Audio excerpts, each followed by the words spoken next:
Hello, everyone. Welcome back to Plotlines. I'm your host, Connor, and today we are talking with Aditya Prathap. Sorry, I probably butchered that. And his story we're going to get into is from Hinduism to agnosticism / atheism to Protestantism and then to Catholicism, which is got to be one of the craziest adventures of a lifetime. And you're still in college, a student, so that's pretty impressive. Though I would imagine most people get into their faith and have to make those decisions young, though some people do make those decisions later. So Aditya, welcome to Plotlines. How you doing? Doing great. Glad to be here. Thanks for having me. Yeah, well, I'm glad we're having this discussion, and this is the first place online that you're telling your story, which is an honor to do that interview for you. So, would you explain a little bit of the basics of the religion of Hinduism first, so we can kind of get an idea? And if you want to tell us a little bit about your family and that sort of thing to get us an idea. But first, will you tell us like a little bit about yourself? Yeah, sure. So I'm a third-year student at Stanford currently as of 2023, and I study philosophy and political science, but I'm planning to do an integrated master's program in computer science. So I have sort of eclectic interests. And yeah, I'm very passionate about Catholic theology, philosophy, politics. So that's a little bit about myself. And yeah, in terms of what is Hinduism, it's the way I've heard it described the best is essentially there are two central, you could say, doctrines, although it's tough to say really rename it as a doctrine given the nature of Hinduism. But it's this notion of Sanatana Dharma and karma. So everyone obviously knows what karma is, at least, well, it's used colloquially as you do good things, you get good things in the future, which isn't exactly how Hinduism sees it, at least according to the traditional Vedas. It's the traditional notion of karma is essentially you do good things and you collect sort of good works, almost good virtue, and in doing that, one is able to reincarnate as a higher being in the next life. So that could be as a more enlightened human. It could be as if the soul is an animal, then it might reincarnate as a human, right? So there's this notion of this cyclical nature of life. And then dharma is basically do your duty in your role. So if one does their responsibility properly, and this has connections to the caste system, then they are more, they collect better karma, more karma. That's sort of rudimentary way to put it, but it's very oriented not towards necessarily following some sort of transcendent God, although there are renditions of Hinduism in which that's central. It's more of a way of life. Okay, and so well, how did Hinduism start? Like, was it is it something that was handed down? Was it something that what's the story that Hindus tell of how it started? Yeah, so I guess you could say the start of Hinduism. I think Hindus would say the start of there is really no start to Hinduism. In many ways, there's no start, according to them, to the universe. A lot of there's something called yugas.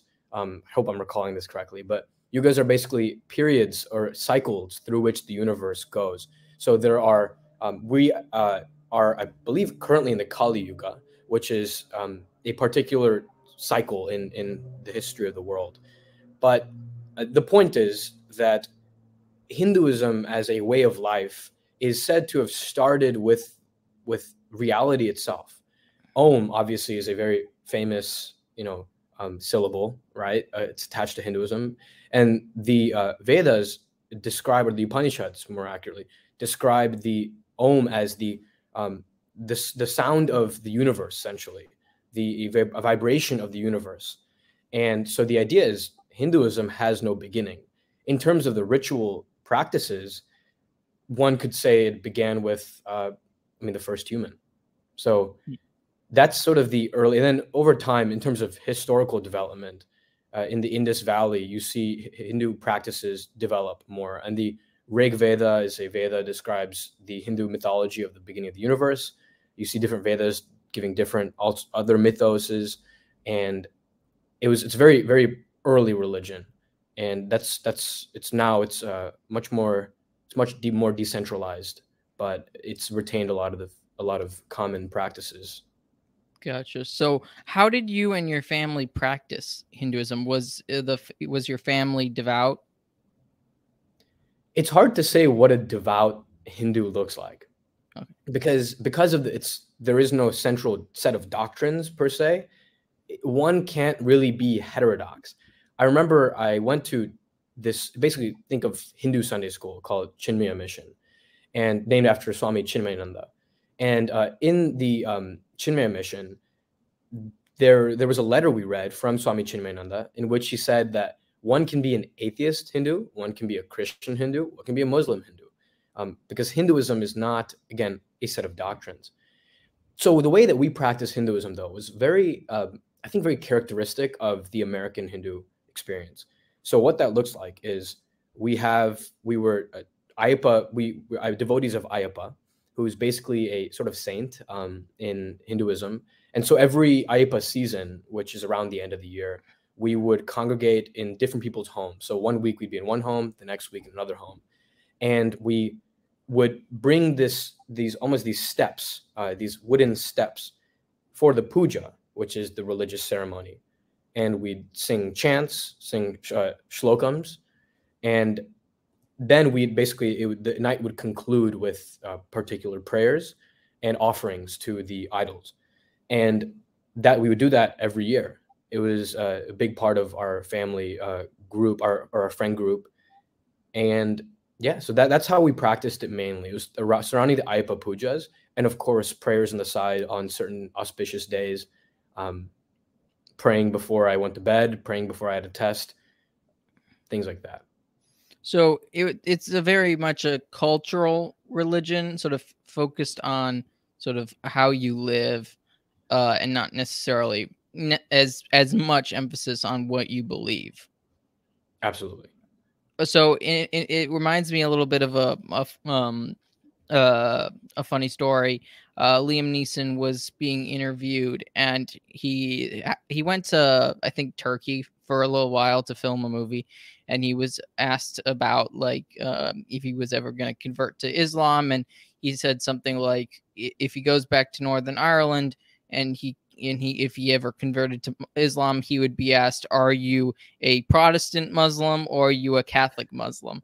And and that just kind of shows how Northern Ireland is an example of where religion in some ways is merely a cultural thing and not something that requires assent to all things of doctrine and dogma. That's a great analogy, I think. Yeah. Awesome. Okay. So what was there a point when you decided you wanted to go deeper into Hinduism?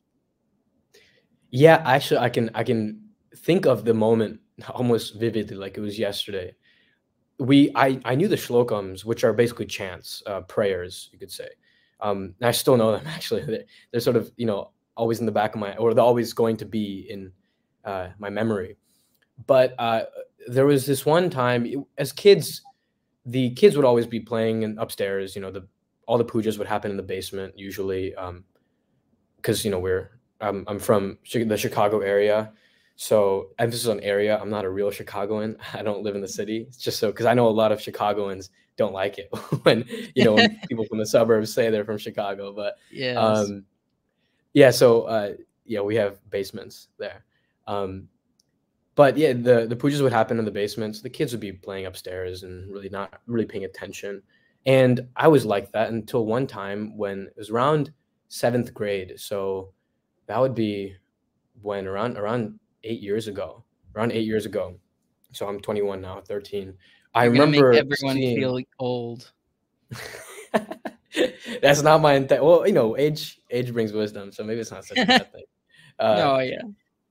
Yeah. So I remember seeing one of my family friends praying and chanting these shlokams.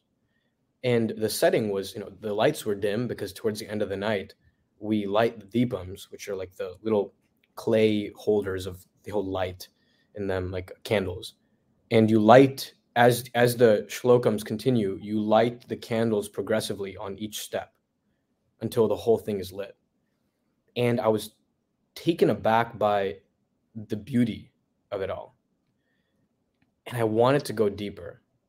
I wanted to pray. I wanted to chant. And I still think, that song, whenever it comes on, that shlokam, brings me back to those moments.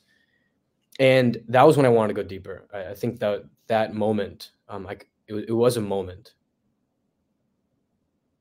Gotcha. Now, it's really interesting that beauty is a real important part of what drew you into wanting to look deeper into Hinduism.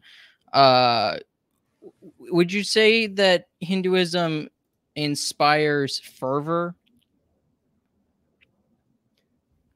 I don't think so. I think it's very difficult to inspire. I think beauty is something that is received, whereas truth is something that's pursued. And the nature of reception is that it's more passive, and truth, the nature of pursuit, of course, is more active. So I think that, obviously there is a way to pursue beauty, but in general, I think that's the case. So I don't think Hinduism inspires fervor, which is why there's no really desire to expand. There's no desire to convert, partly because of the nature of the religion as well. But there are cases of fervor which sprout out from Hinduism, although the cases I can think of are usually attached to a political project. So the Hindutvas are a famous example. The Hindutvas are considered a radical Hindu group, although radical has sort of lost its meaning in the modern world. And they're very famous. They're very popular in India, where the Hindu nationalist movement really took off with the presidency of Narendra Modi, who's the current prime ministerial office of Narendra Modi, who's really tried to push for a Hindu revival in India. So they are fervent, but for political reasons, and I think it's mostly for that as opposed to religious zeal. Yeah, to achieve uniform culture more so than achieve truth. Is that probably a good way of saying it? I think that's very, very accurate.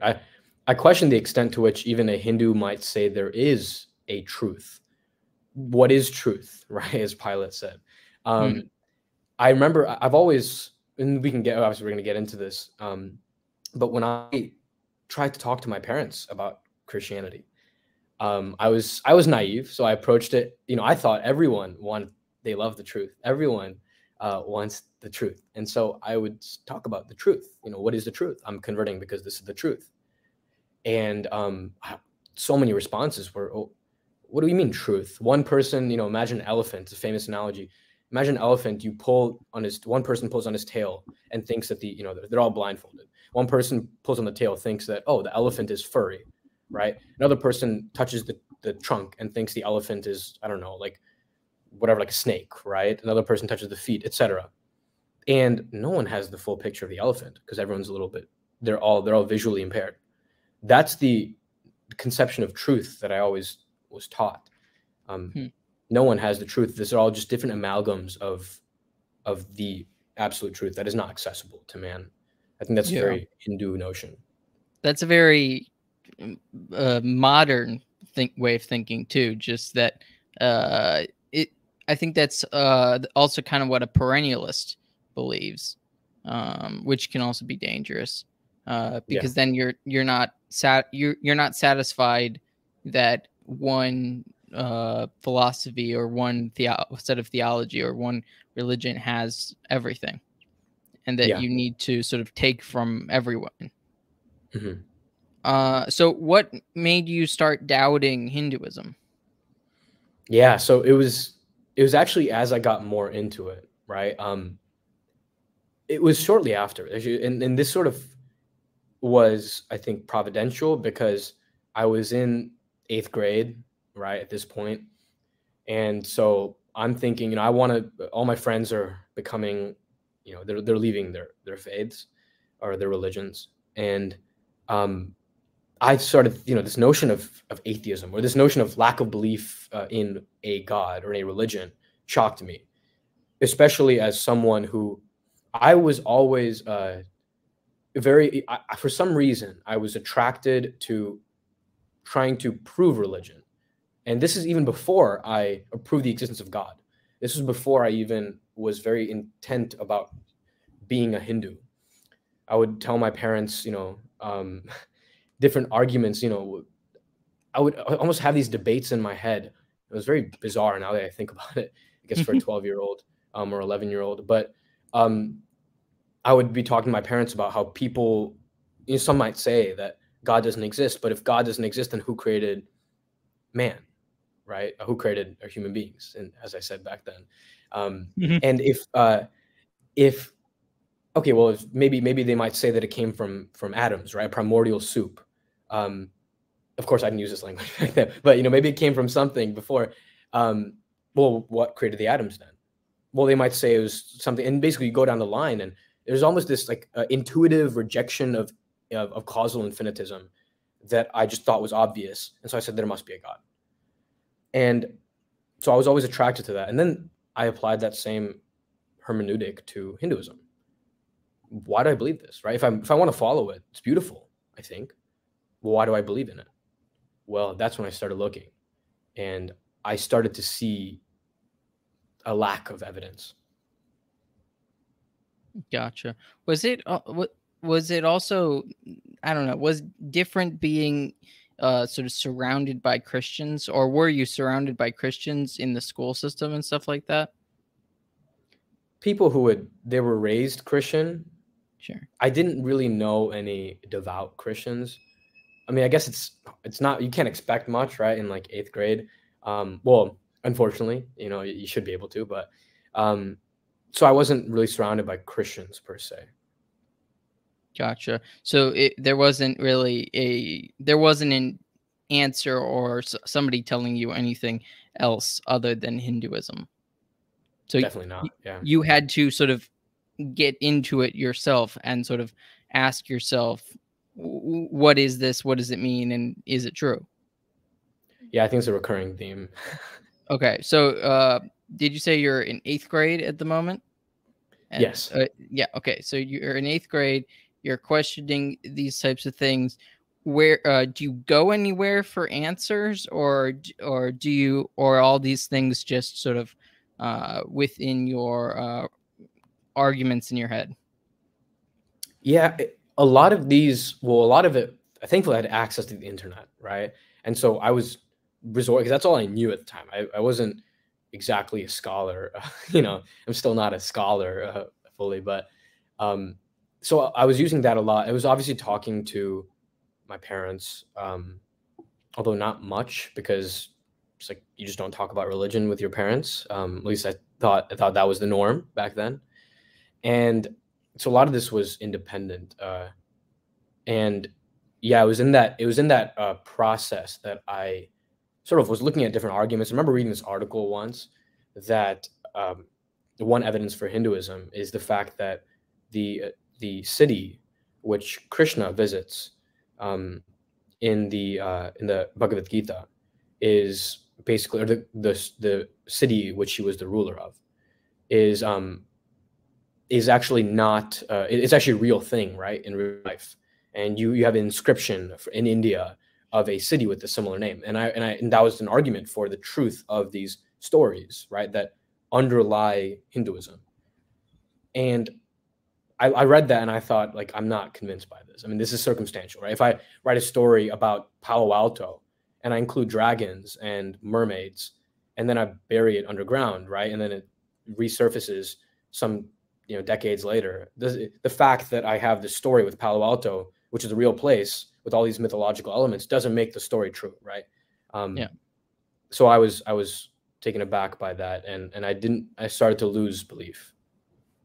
Yeah, and how do I mean, you wouldn't have known this at the time, but how do historians look at the myths of Hinduism? Because the Bible is looked at as a historical reference. So how are Hindu stories looked at?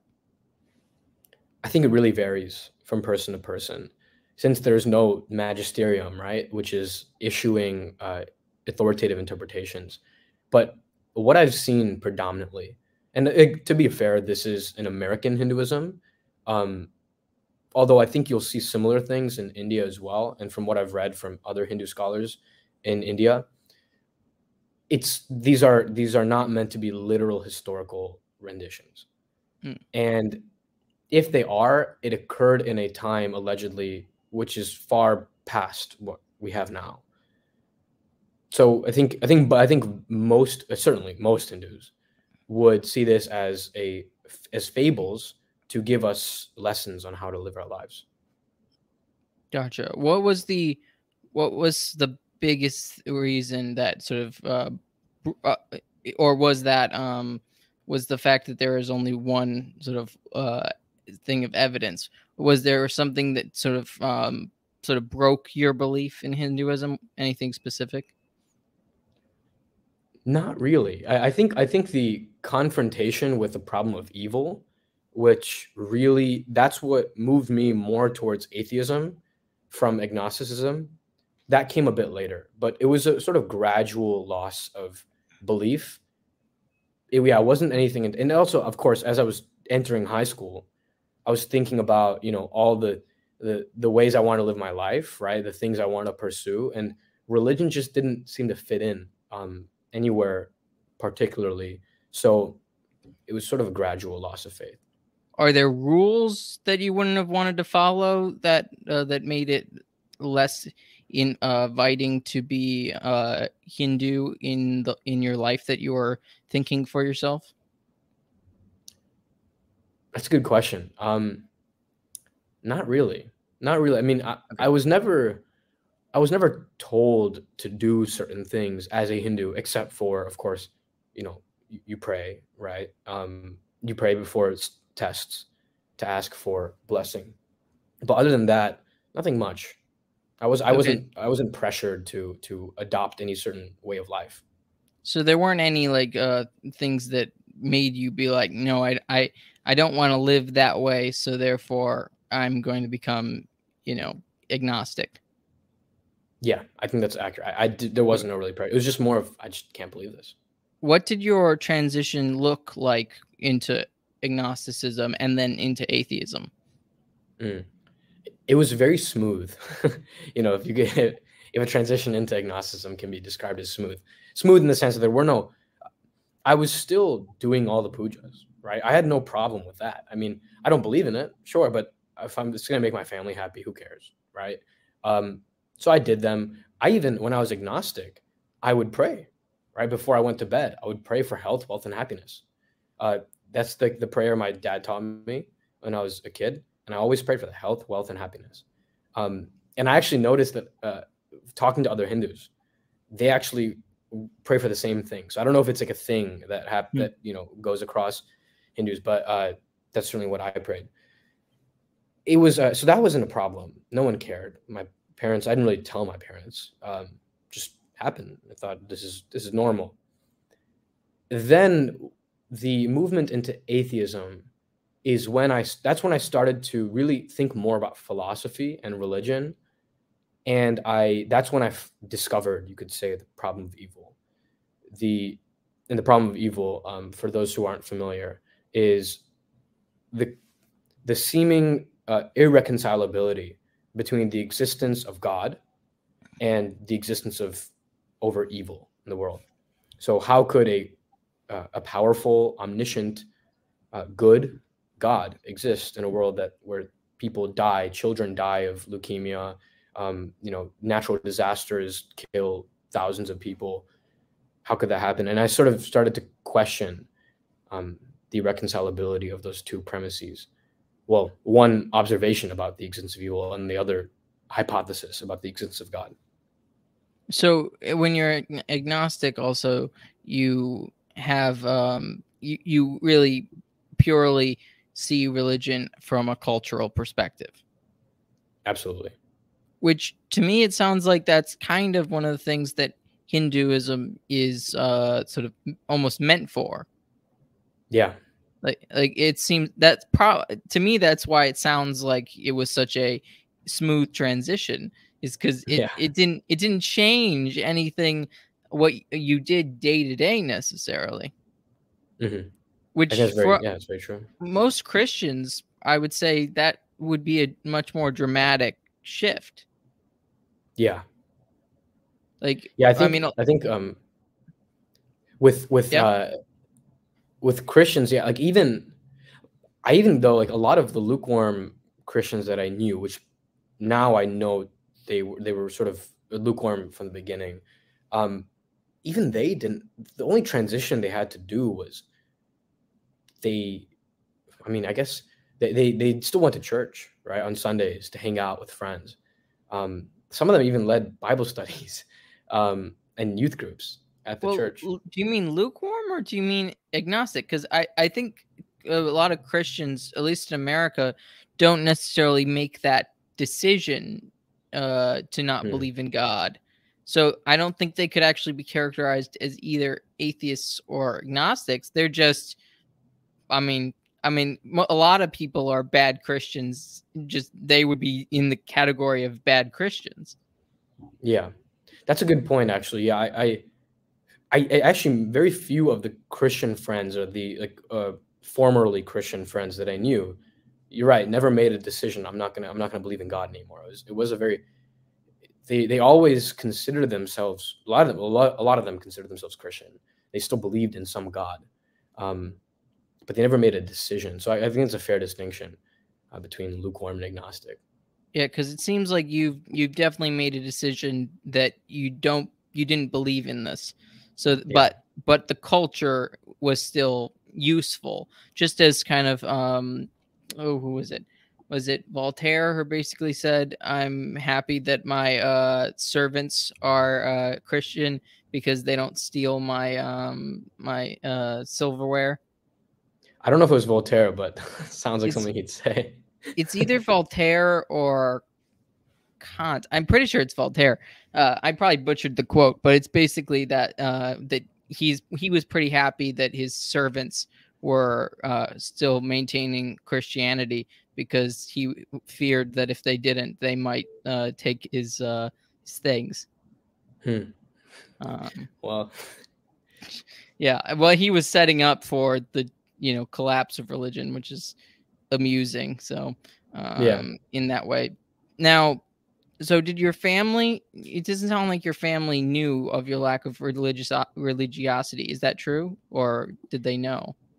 Yeah, they never really knew. It was just something we never talked about, really. Okay.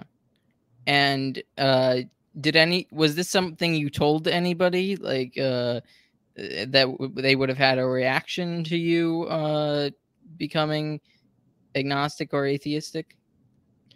Um, I think I talked to my cousins about it briefly, but I didn't really feel the need to tell anyone because I didn't see this as a huge deal.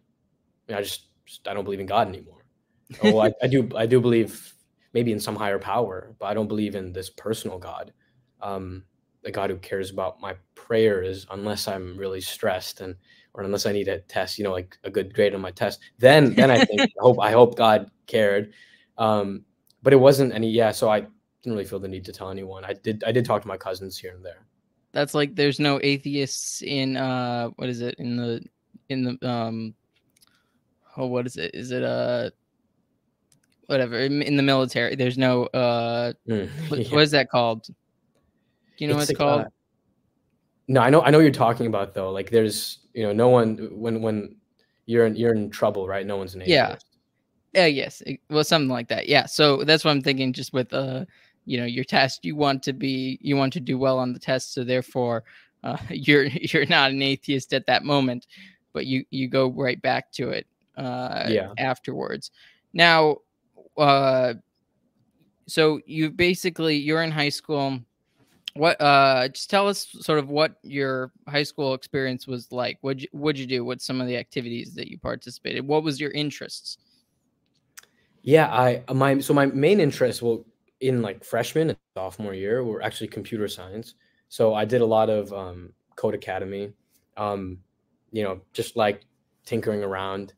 And then the 2016 election came around. So this would have been, I'm not sure exactly when. I think this is around my sophomore year. I had to double check. I think it's sophomore year. But that's when I got more into politics, right?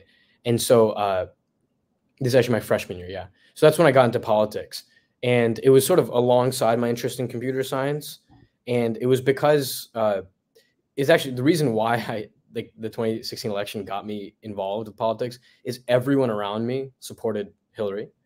And Okay. I just wanted to argue, right? So I decided I'm going to be a Trump supporter, right? And you didn't have a vote, so it didn't really matter anyways. It didn't matter at all. But I remember in my AP World History class, we did an in-class election, and I just cherished the ability to say I voted for Trump and to argue with the class, because quite frankly, I didn't have any good arguments. And I'm not saying I had the best arguments either, but it was a chance to really to dig deeper, right? And as opposed to just passively accept the dogma of the day.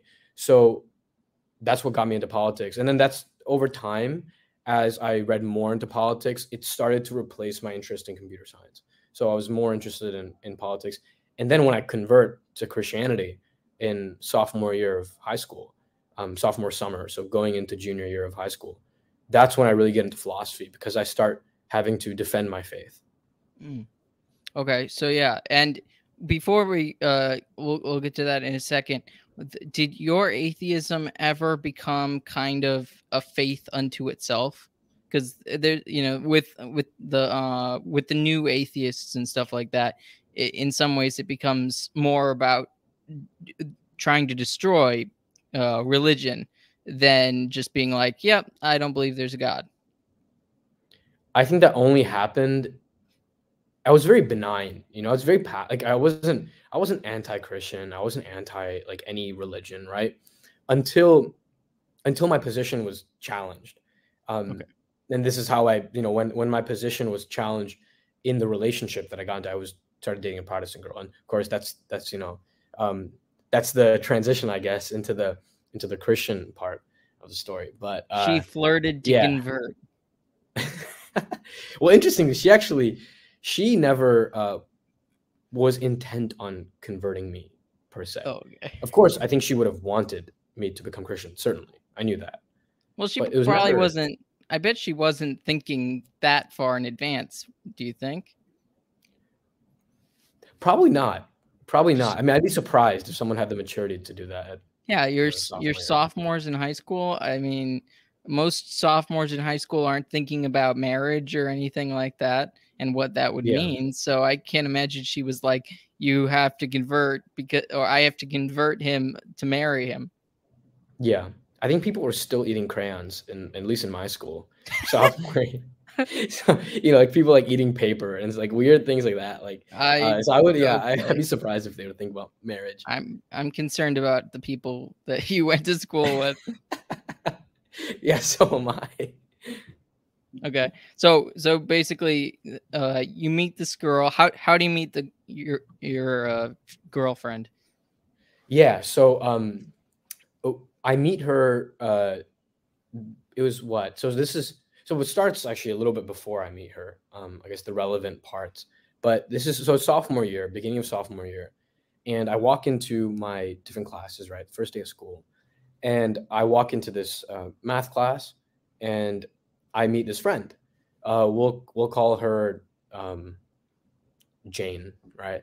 So I meet Jane, and Jane she's also Indian, and so I sort of hit it off with her. Right, we're talking, we become friends. We actually have the same class, like chemistry class as well. So it's great. We have like a small sort of friend group going. You had chemistry. Well, this isn't the girl that I end up dating. So, never mind. Dang it. That ruined it. Sorry to break. Maybe in an alternative. But yeah, so with this girl, it's just, it was very platonic. We were just friends. And so this is, around September is when school starts.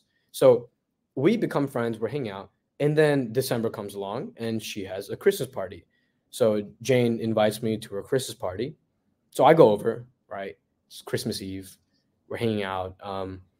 And I remember, I came in a suit because I thought it'd be quirky. You could tell it's sort of the contrarian ethos in me. Yeah, Like, just that's the atheistic side. You really with the supporting of Trump for just being the odd man out, dressing up in a suit, I mean, you really figured out what the counterculture was for the future, but probably accidental. very accidental. I was just annoying, So, so I'm wearing this, So I walk into the Christmas party, and there I meet Jane's childhood best friend, right? So I'm really bad with thinking of these names, but let's call her what's like a Josephine. Josephine. I don't know where I came up with that, but Josephine. So Yeah. so Josephine and I we hit it off, right? And this time not so platonically.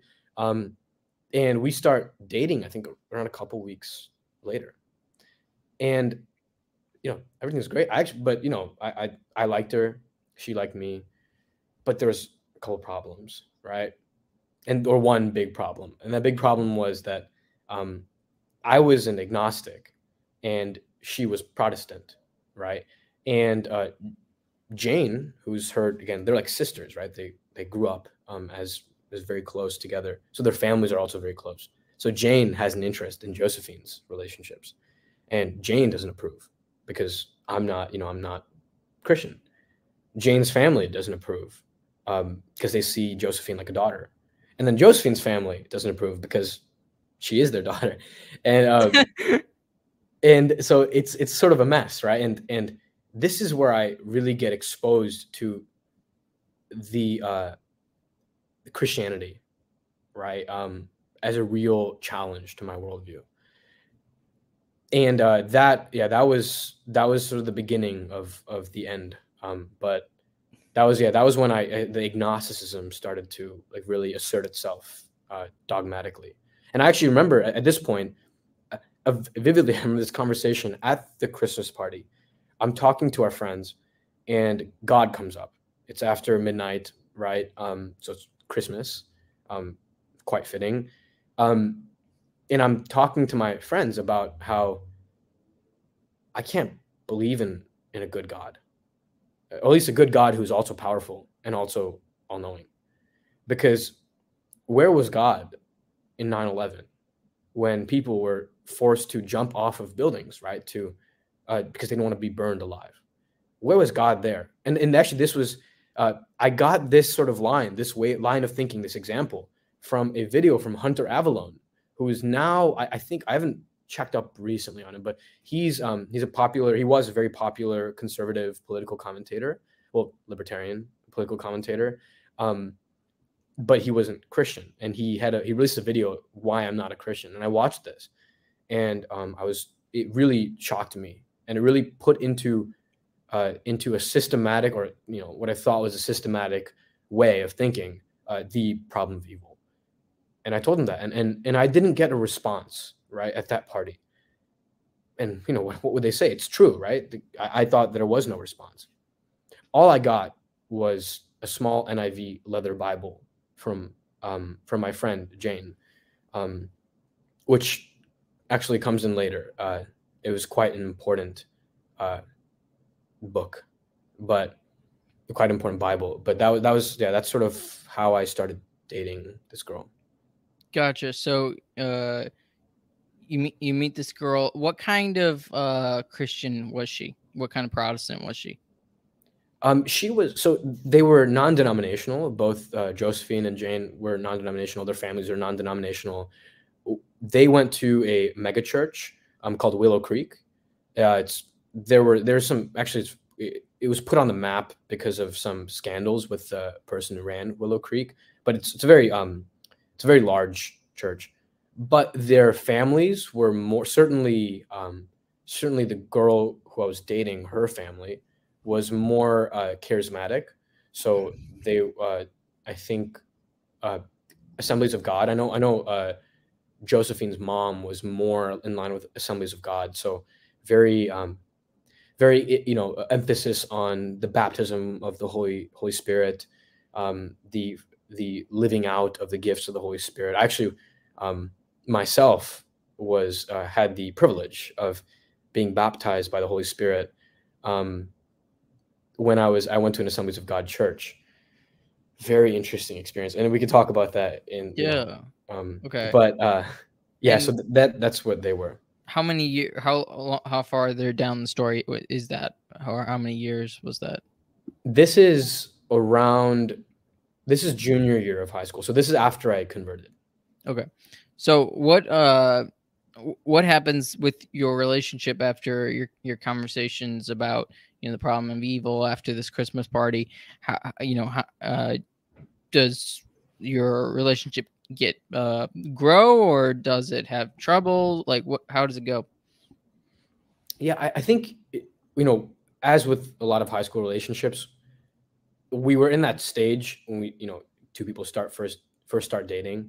It's a lot of like it's rose tinted glasses, right? I mean, it's hard to see like the real demands of a relationship, especially at that age. So it was all very like rosy and very nice, like, but I didn't really care about the divide because I didn't think Josephine cared. It seemed certainly to me that we were getting along just fine without the religion stuff getting involved.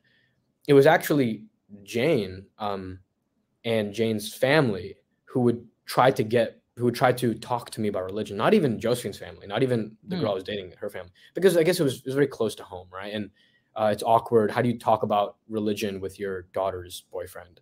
Can be a little strange. So, but it was Jane's family who really took up the mantle. But it's not strange for your for your friend's daughter's family. Yeah, it was certainly not. I remember there was one time they invited me over to their home, and very, very nice family, very sweet family. And obviously I have so much to, I have such a big debt to them now. But even back then, I still really loved them. And so the Jane's family invited me over to their home, and we had dinner, and then we had this conversation about being equally yoked with the unbeliever. And Scripture says, St. Paul says, "Do not be equally yoked with the unbeliever." And this was interpreted by their family by her family as marriage is between people with the same spiritual goals, right? You can't have a marriage in which one person wants to have one goal, right, and me have a different goal. And I respond to that thinking, what do you mean different goals? I want to be a good person, right? My girlfriend at the time, she wants to be a good person. What's the big deal, right? We're very equally yoked. And I just wasn't buying it, right? I just didn't care. But the real arguments would happen between me and Jane. So in class, because we were in the same class, we sat next to each other because we were friends. We'd have all these debates, right? We were talking about, name any controversial issue, right? Same-sex marriage. I remember telling my girlfriend at the time, Josephine, telling her, what's the big deal? Why do you care so much, right? Like this is not a big deal. Let people live how they want to live. Love is love, right? And so I didn't get the big hype about that. And then we talked about creationism, right? So Jane and Josephine and their families were they were creationists, and so they believed that was important to the faith. So I would have debates like, you think God just placed these fossils in the ground to trick us into believing that the earth is older than it really is? What is this, like a game, right? Or all this evidence for the age of the earth, all this evidence for evolution. We'd have debate, the closest Josephine's family and I got to talking about religion was when I went over to their home and watched a documentary on creationism, trying to debunk evolution. And we talked about it. We watched it as a 2-hour-long documentary, and we discussed. That was a fascinating conversation. But that was the closest we got, right? So we were talking about these sort of peripheral issues, you could say. But then the problem of evil, right, came back into full focus. And all these sorts of things, I kept defending my view, and they kept responding with what I felt was partial arguments, or not even real arguments against my position, just more dogmatic assertions. And I was, over time, more and more, I got frustrated.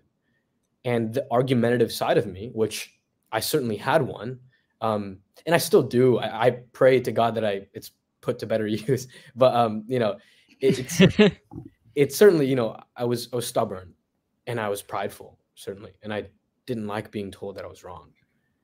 And so I started to hate Christianity more and more. And this is where my real atheism started to come in.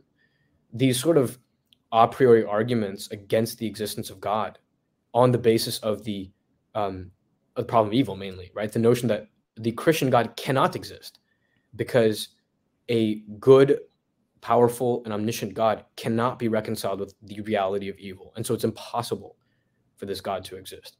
I start to be more attracted to these arguments. And everything seemed to be explainable by natural reason, by natural science. And so I thought it was the most morally antiquated religion, morally bigoted religion, philosophically idiotic religion, empty of all reason, just full of dogma. And I couldn't believe that someone could believe this. And then, so that's kind of where things led up. Yeah, and when you talking about not having you thinking that you have the same sort of vision or the same, what you're working towards. Now, did you have any concept of heaven or any concept of the afterlife? I mean, the end is death from a sort of from an earthly perspective. So were you not at all concerned with that? Because I mean, of course, being so young, it's kind of hard to grasp dying. Yeah. So, I did have a conception of the afterlife earlier on when I thought, if you do good things, right? Maybe if there's a God, maybe there's heaven. I don't know, but who knows? That sounds like a nice idea, and I can believe in it. But as I started to get more into the anti-apologetics, I started to disbelieve in the afterlife more and more, until a point where I thought, let's be honest, this is all made up. This is all fantasy.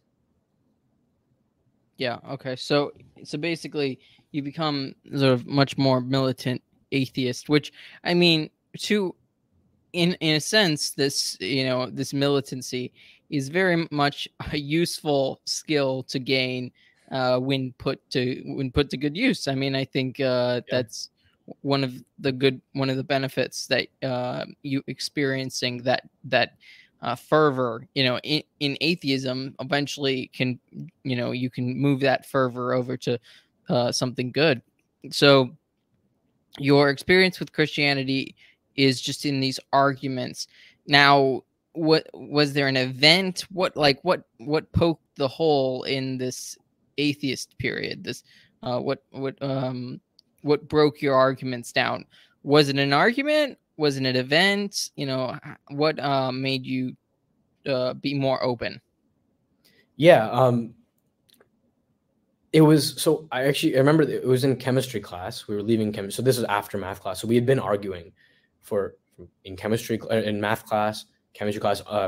My friend Jane and we'd been arguing, and I was just so fed up. We'd been arguing the whole week, right? It was just like, it was terrible. And I thought, like, I'm actually, like, my ears are going to bleed because you guys really were the most annoying people in class, I bet. Actually, a bunch of people got involved. I mean, a lot of people hated it, right? But people who I didn't even know believed in Christianity, let alone, religion at all, let alone Christianity, were getting involved in our conversations. I remember one of my friends in particular would just start getting in the argument and responding and saying, hey, actually think about it like this. And I was like, I don't even know why you're talking to me right now. Like, this has nothing to do with you, but people, I guess I should have expected it. I was obviously talking openly enough. I shouldn't be surprised when everyone gets involved. But oddly enough, that was my experience with politics in grade school. It was just, it was something that I talked about openly, and very loudly, and people, and it just became a class thing where people would just be sort of arguing about politics. This is 7th and 8th grade, but so a little different from high school. But anyway, so yeah, that's that is something that can happen, but and it's brought on by people like us that are that are really passionate about something and basically are bringing it into our, as long as there's somebody to argue with, that argumentative side is just going to come out. Absolutely. And I found a target, right? And so we were leaving chemistry class and I was just fed up. And so I told my friend Jane, during this whole period of arguments, Josephine, who the girl I was dating, wasn't really around. Well, she was around, but she didn't actually go to our school. So she went to a school really? in a different. Yeah. So she went to a different. Yeah, she wasn't experiencing any of the these massive school debates. No. Okay. Which is probably for the better. Yeah, but she wasn't seeing any of them. So this friend of mine, she kept talking about this evidence.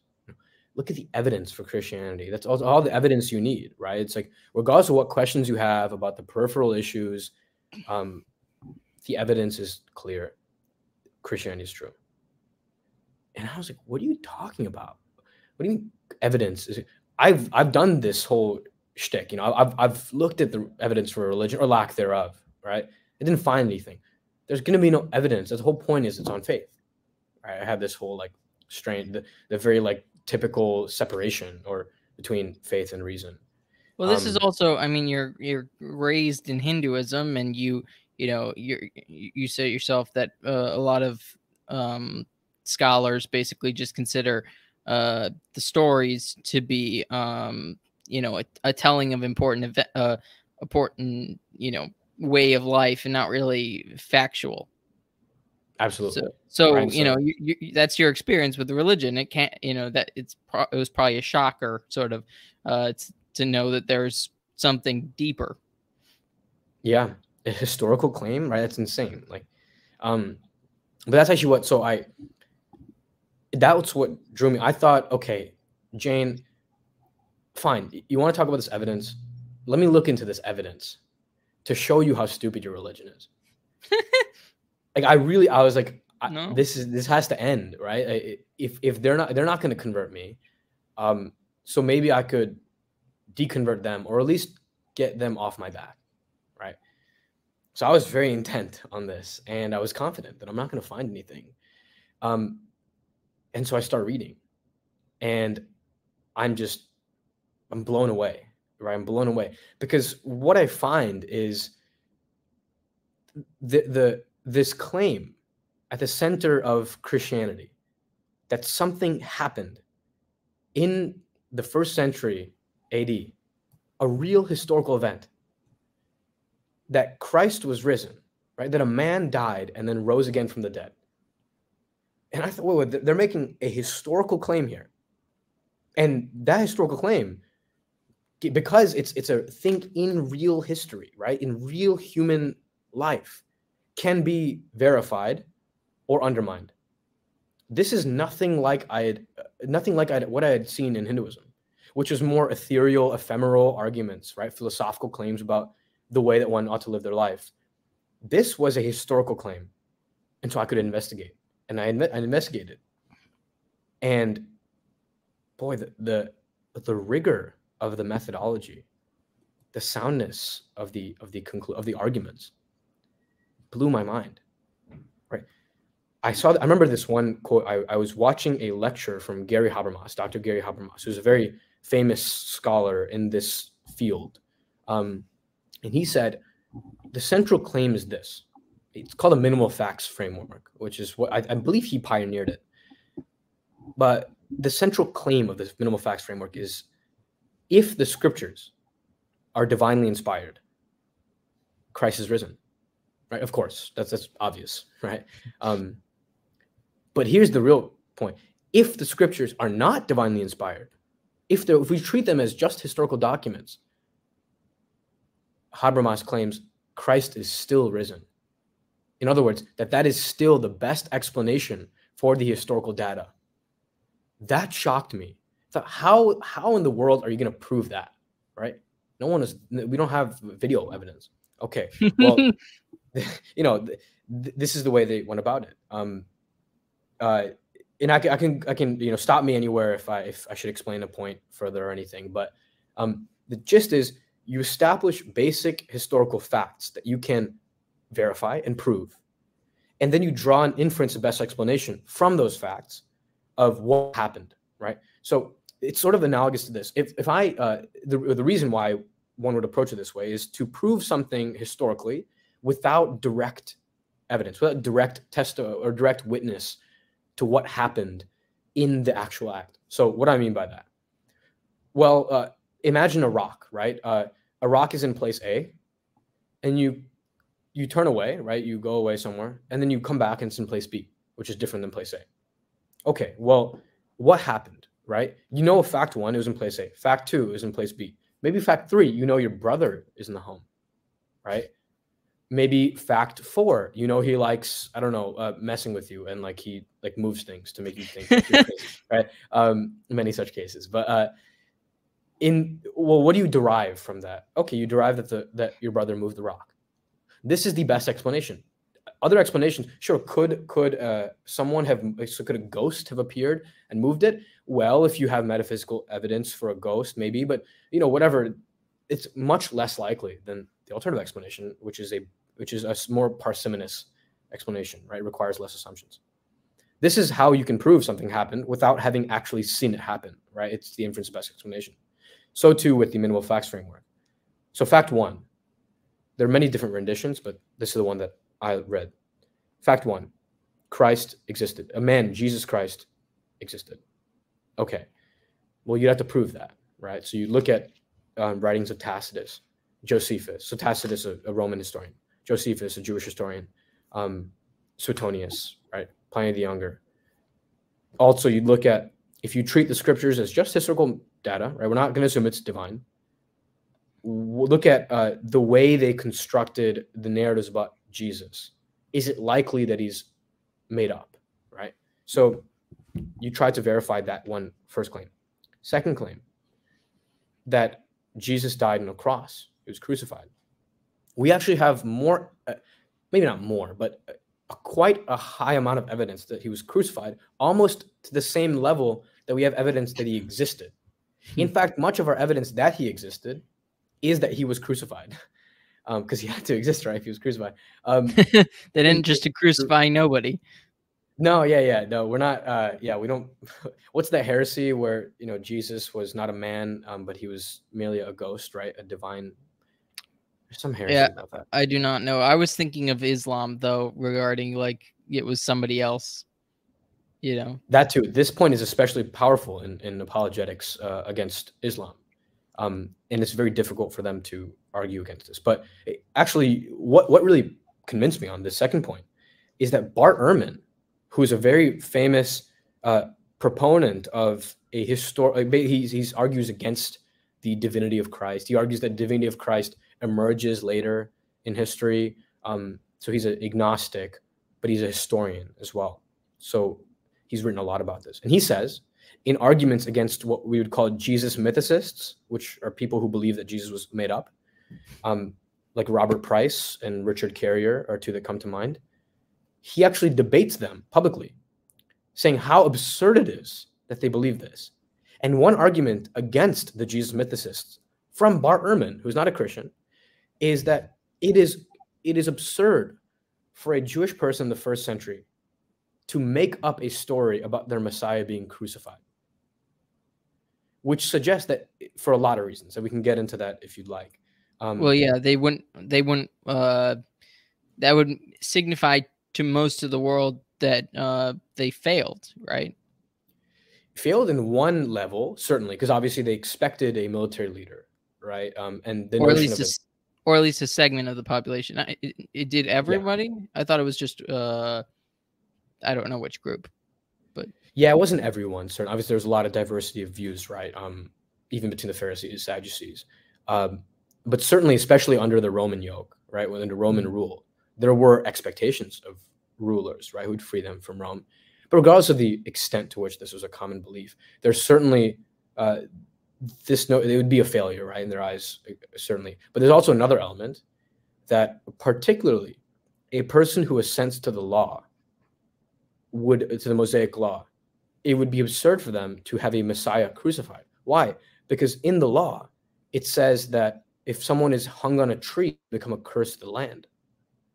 And so this is why actually St. Paul says that when Christ was crucified, he became a curse, right? He became as a curse, right? It's in order to free us from the law. And so there's a lot of theology behind this, but that's also why they removed the bodies, right? They had to remove the bodies because the Sabbath was coming. And so they had to, in the Gospels, because the idea of having a crucified body hung on a tree while the Sabbath is happening is terrible, right? It's a curse to the land on a holy day. So it's unfathomable, right, for a Jewish person to make their Messiah crucified. It's also why St. Paul says that we preach Christ crucified, and the crucified Christ is a stumbling block to the Jews, right? Because it's absurd.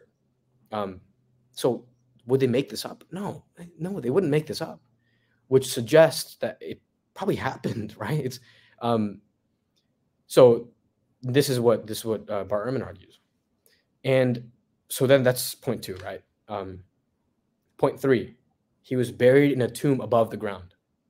Now, the above the ground is quite important here for reasons that you can go into in a bit. You look at this with Joseph of Arimathea.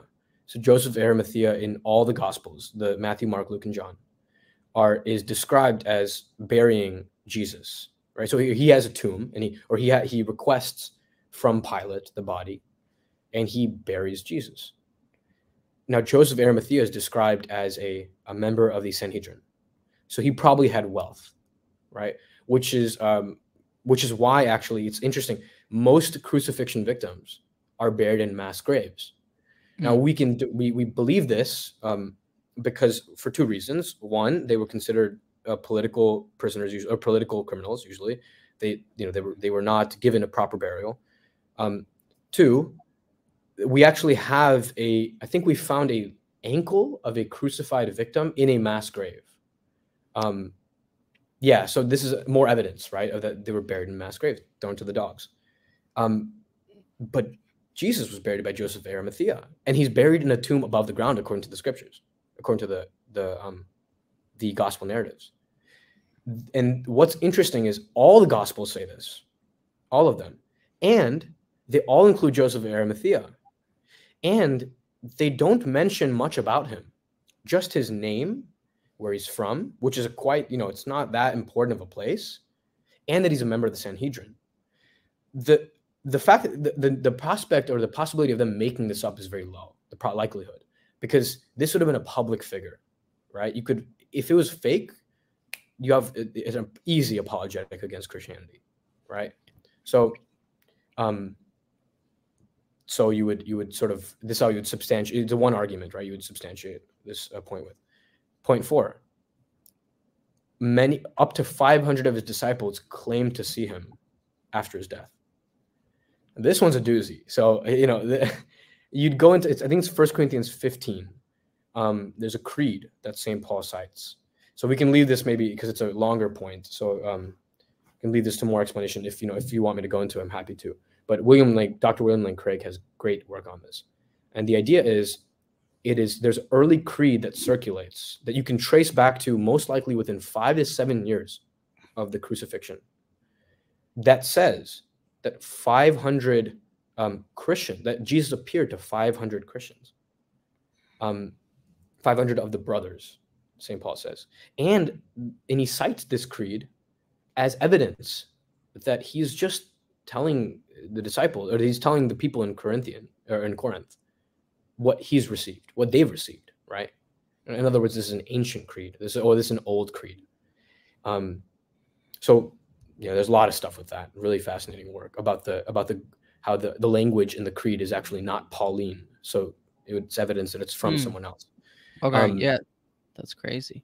Or that's I mean, and you're dealing with this information at how old?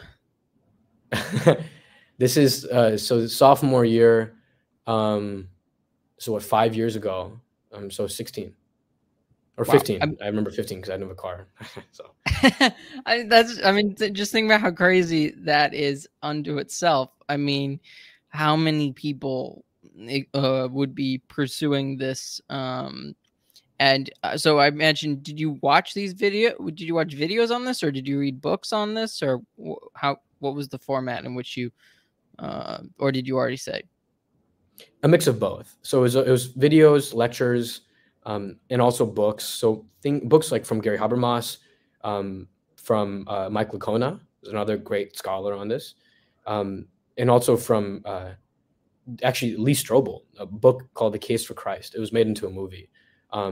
This was a great book. It resonated a lot with that book because Lee Strobel was a journalist whose wife converted, and he investigates Christianity from this same perspective, looking for the historical evidence of the resurrection, and he ends up to disprove it, and he ends up believing.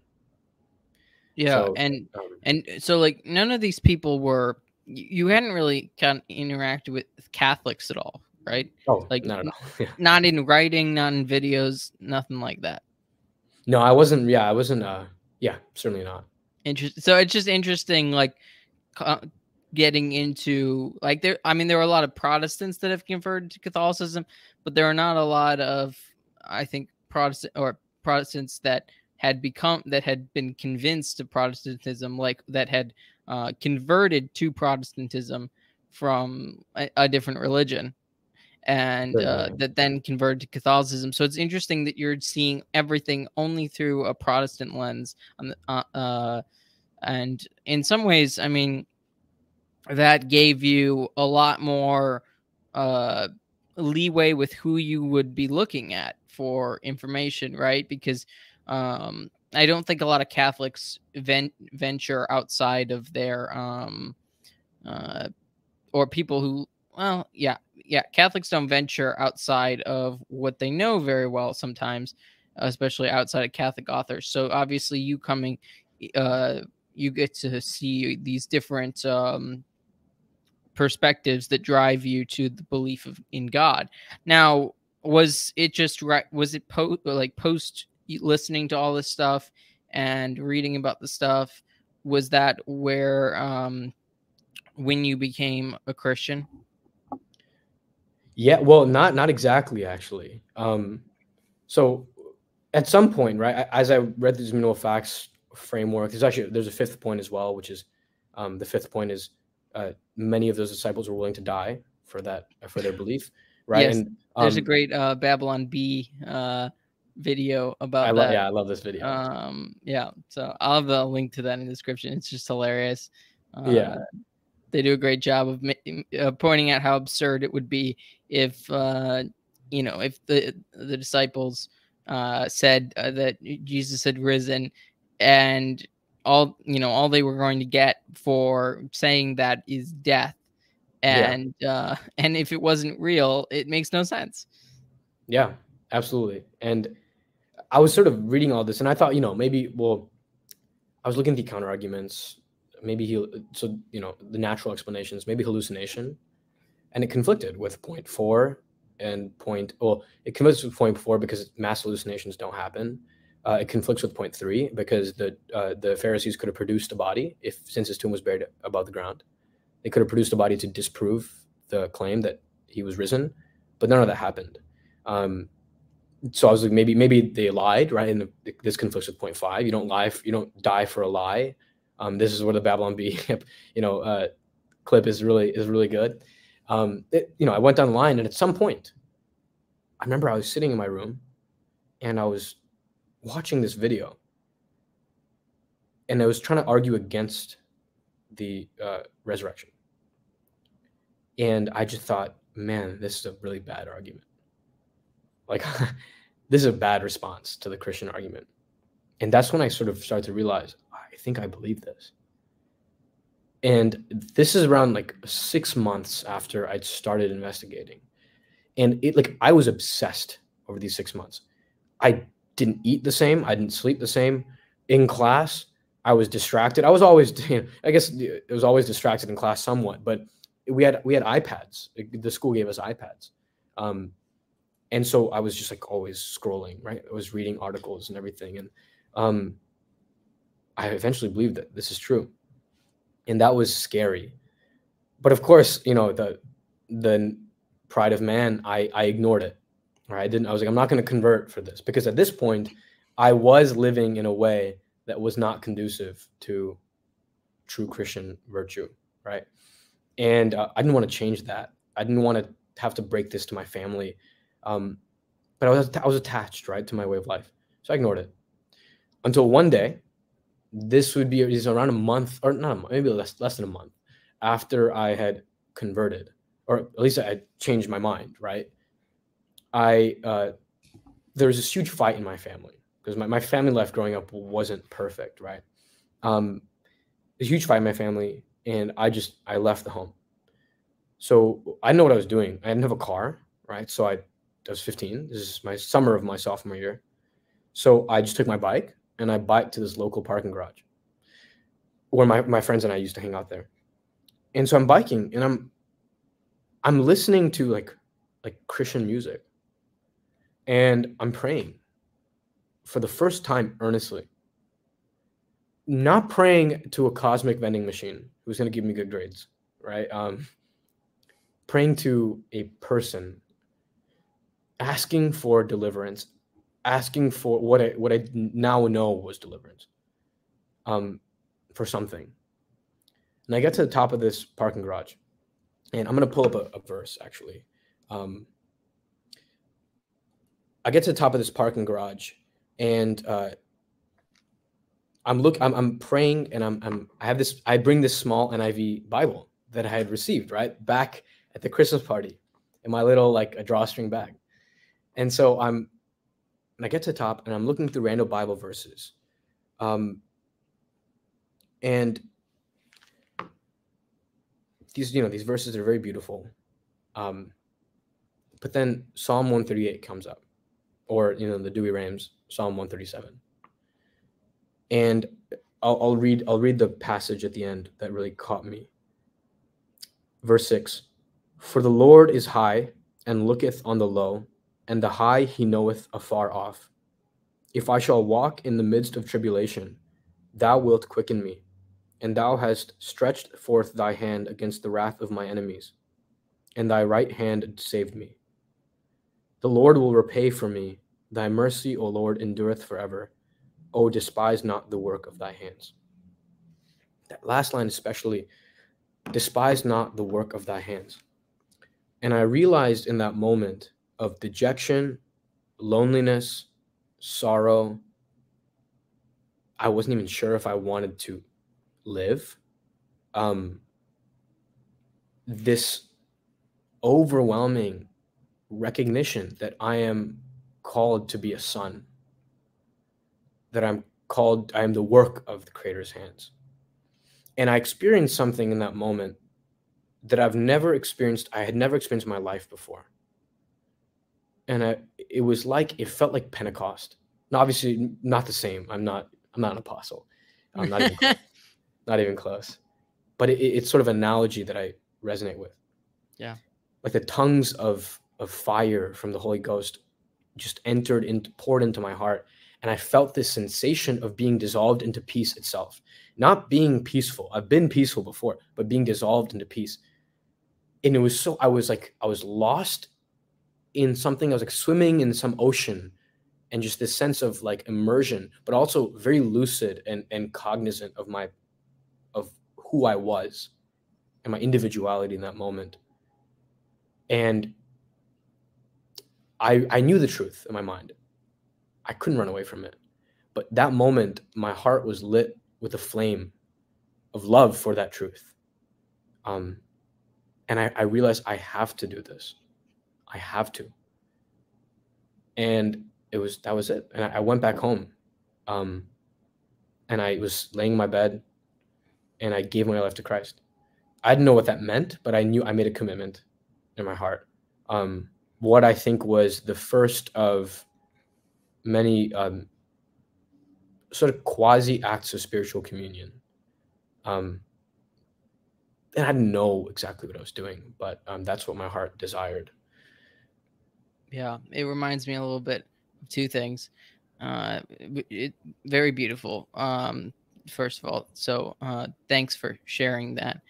Praise God. Exactly, praise God.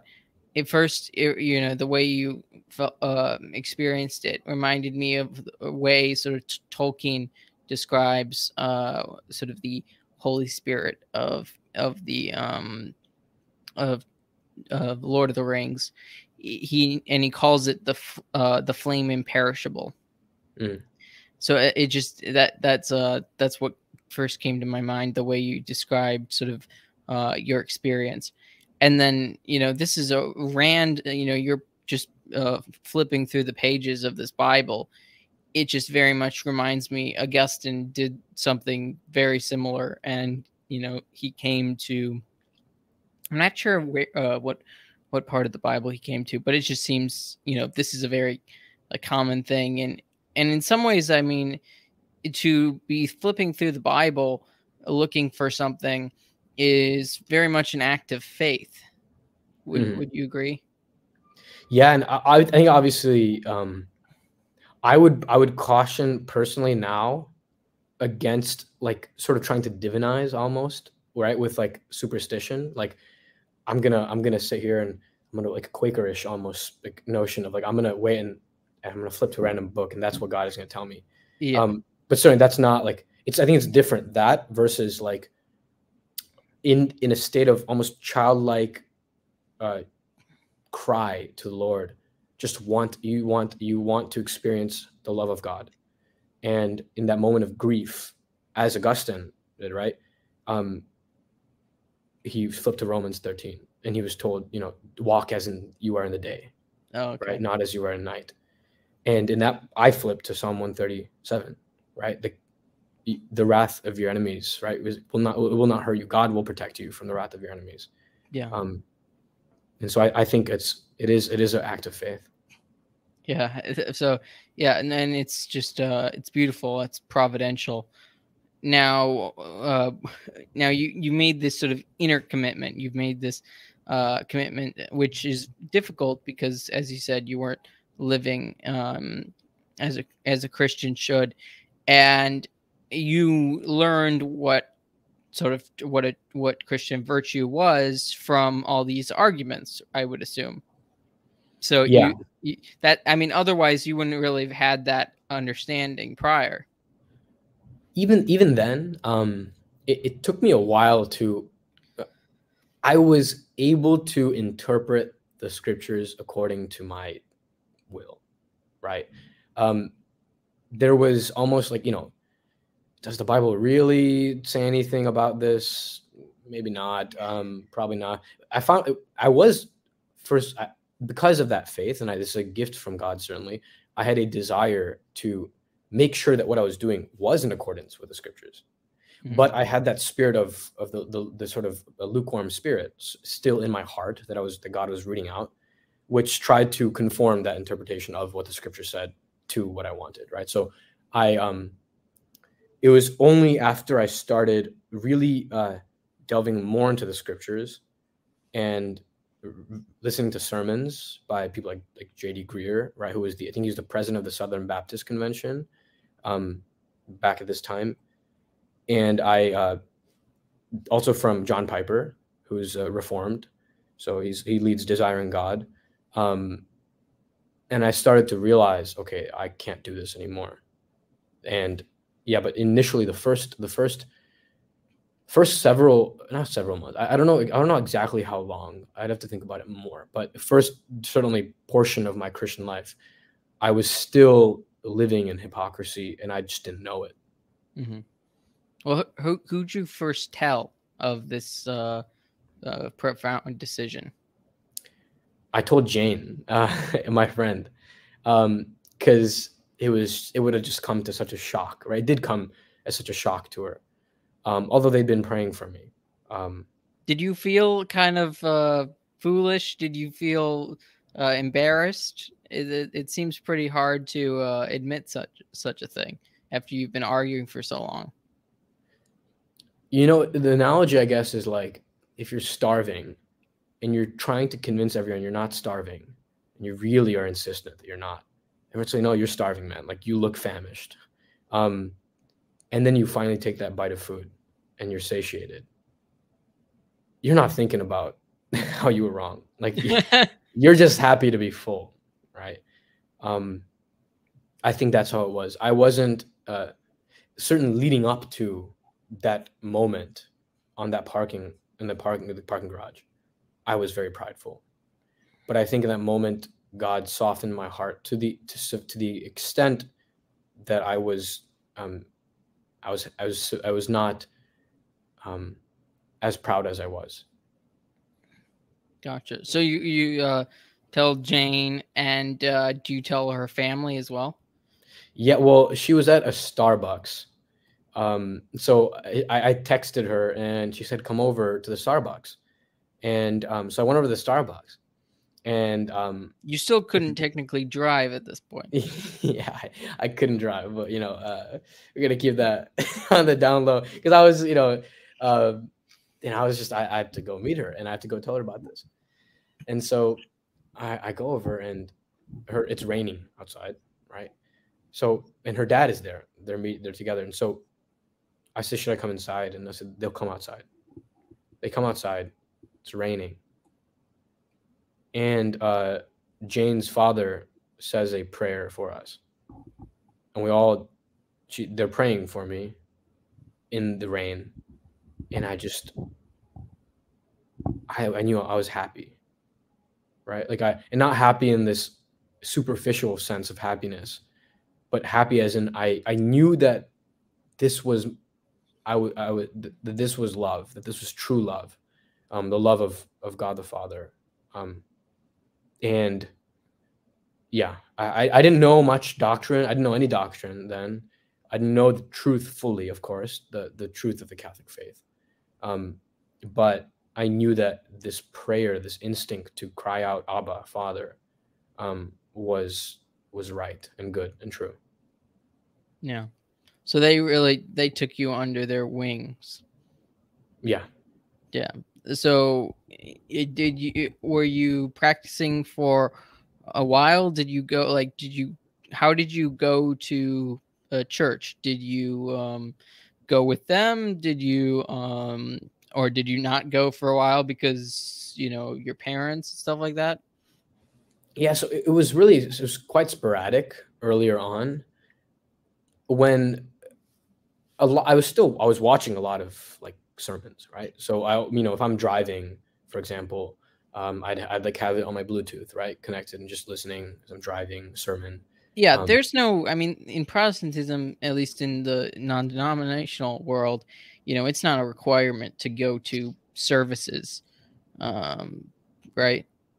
Yeah, it's obviously encouraged, right? But yeah, like it's certainly not, especially given the circumstance I was in. That circumstance being that it was very difficult for me to be able to like actually find a way to get there, first of all. And at some point I was able to. It was at the end of that summer that I got my license, so I was able to drive towards the end of that summer.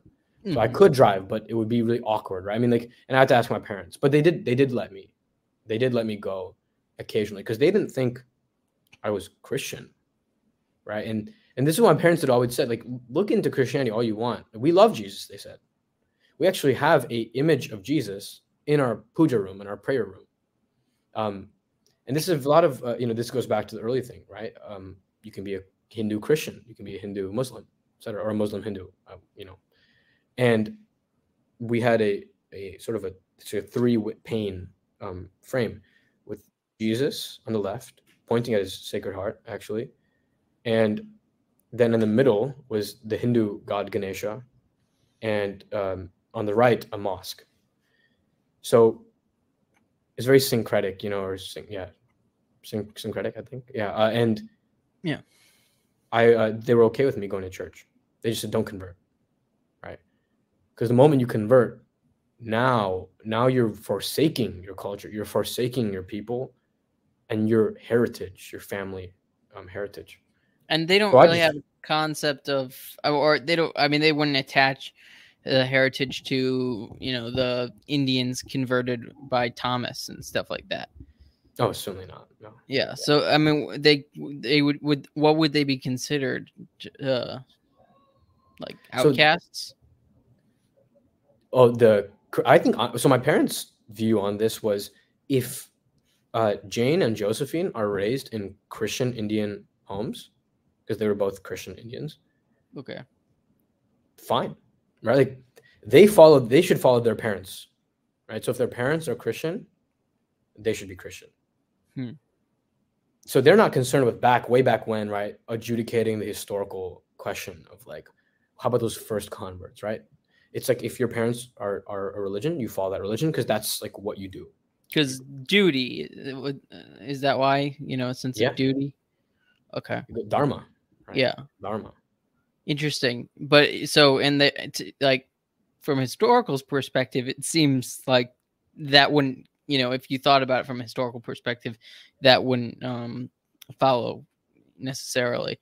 But that's interesting, sort of looking at it from just sort of almost a generational perspective, having to carry on the generational culture, not really worried about sort of the I don't know, the whole of history or sort of whole of culture, because you'd think that slowly it would become smaller. Like if Hinduism wasn't concerned about converts, then therefore it would get smaller. And I guess the only way that they're thinking about this is just, well, don't convert, then it won't get smaller. Yeah. But anyway, so that's interesting. Now, so what brought you to baptism? Because you were baptized non-denominational, is that it? Yes. And it's fully a valid baptism. It wasn't, because there are some kooky things that go on these days. Yeah. It was a valid baptism. I have the certificate, and I had to present it, of course, when I was getting confirmed in the church. But I had decided, I found out my friends were getting baptized on a given Sunday. Wait, why were your friends getting baptized? This was my certain Christian friends who, there were a lot of people in the church community that I went to in Willow Creek, who they were, so a lot of them were either getting baptized for the first time or rebaptized as a commitment to their. So this is like a feature of I'd say Protestantism outside of Reformed Calvinism. So the more Reformed people and the Lutherans, some of whom are Reformed as well. But Episcopalians wouldn't either. Yeah, Episcopalians as well, right? Anything that's mainline, right? Yeah, mainline wouldn't be doing this.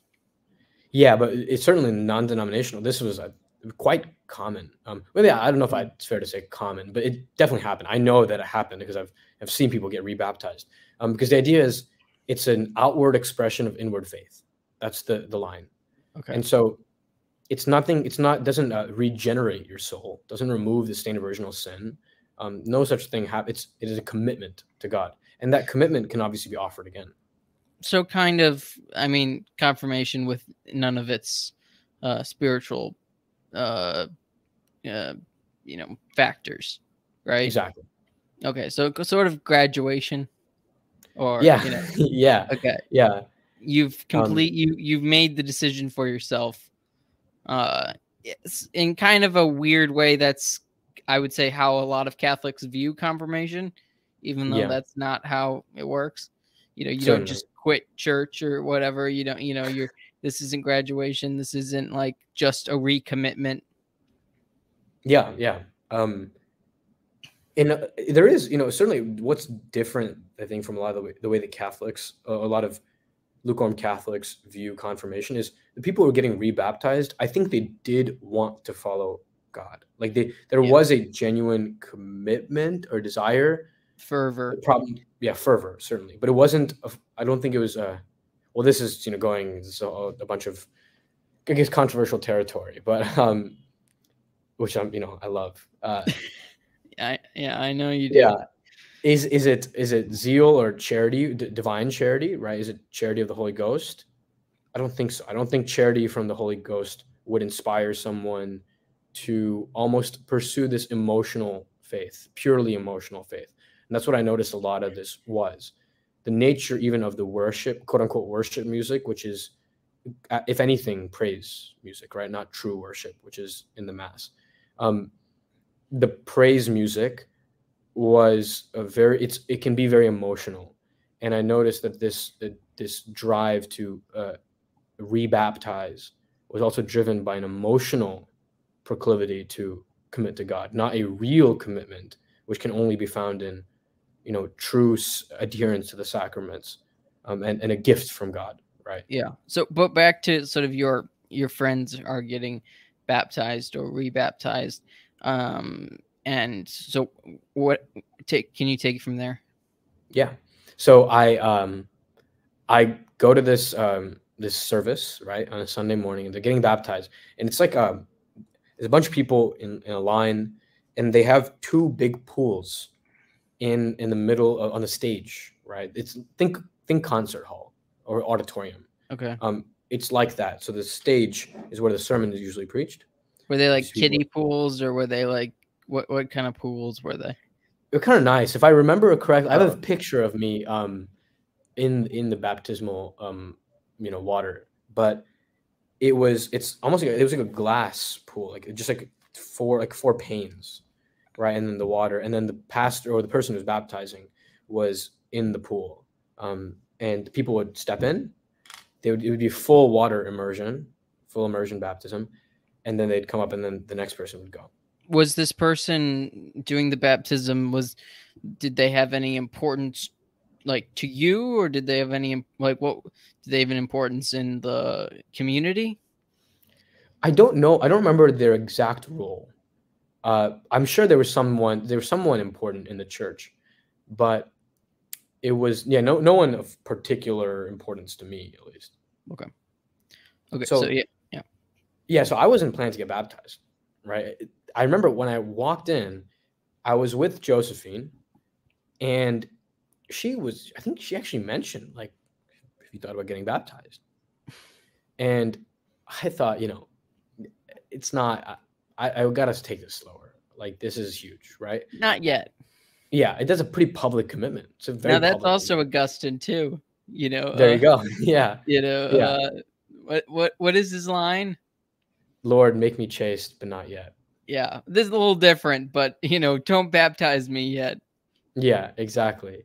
So I was, I'm not gonna do this, but an inspiration from the Holy Ghost, I believe, made me change my mind.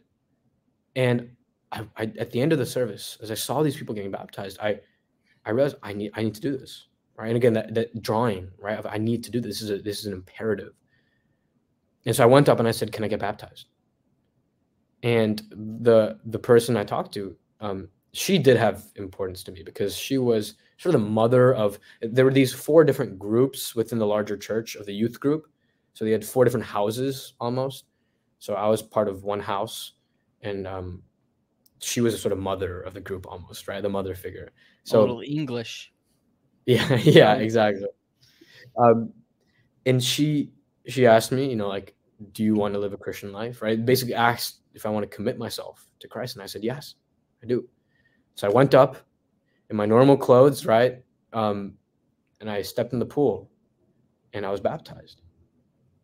and in the name of the Father, Son, and the Holy Spirit. And I was ecstatic, right? I was ecstatic. The youth group leader who had sort of counseled me at this point, he had been so we had small groups, right? You have the larger group, the whole church, then the house group that I mentioned, the team, right? And then you'd have individual small groups within that house group. And he was the leader of the small group. And so he was really my spiritual mentor at the time. He was there and we embraced each other. It was a beautiful moment. And it was great until later that day. I was studying at the library and I could drive at this point, right?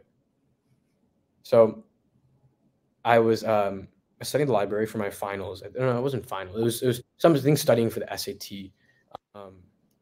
But sorry, I'm getting a call from my brother. And I'm just having a dandy old time,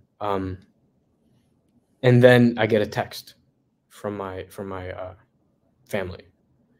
The text is, "What is this?"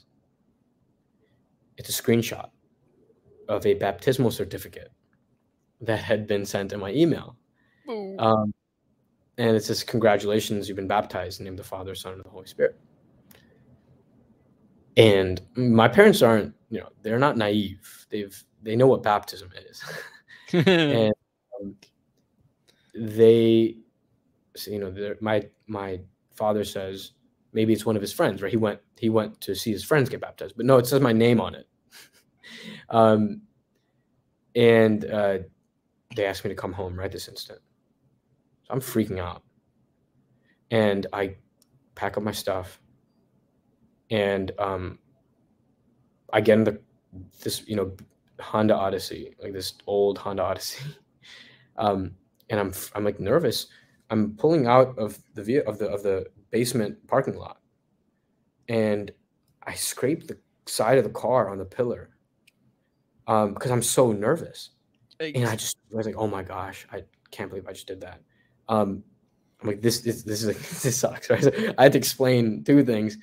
I'm driving like 15 on a 30, and I've just got my license, so like this is the first time I've driven under the speed limit ever, and so I'm driving just trying to spend as long as I can in the car. So you can do what you were told to do, but do it slowly. Exactly. Yeah. My parents, they asked me to explain myself.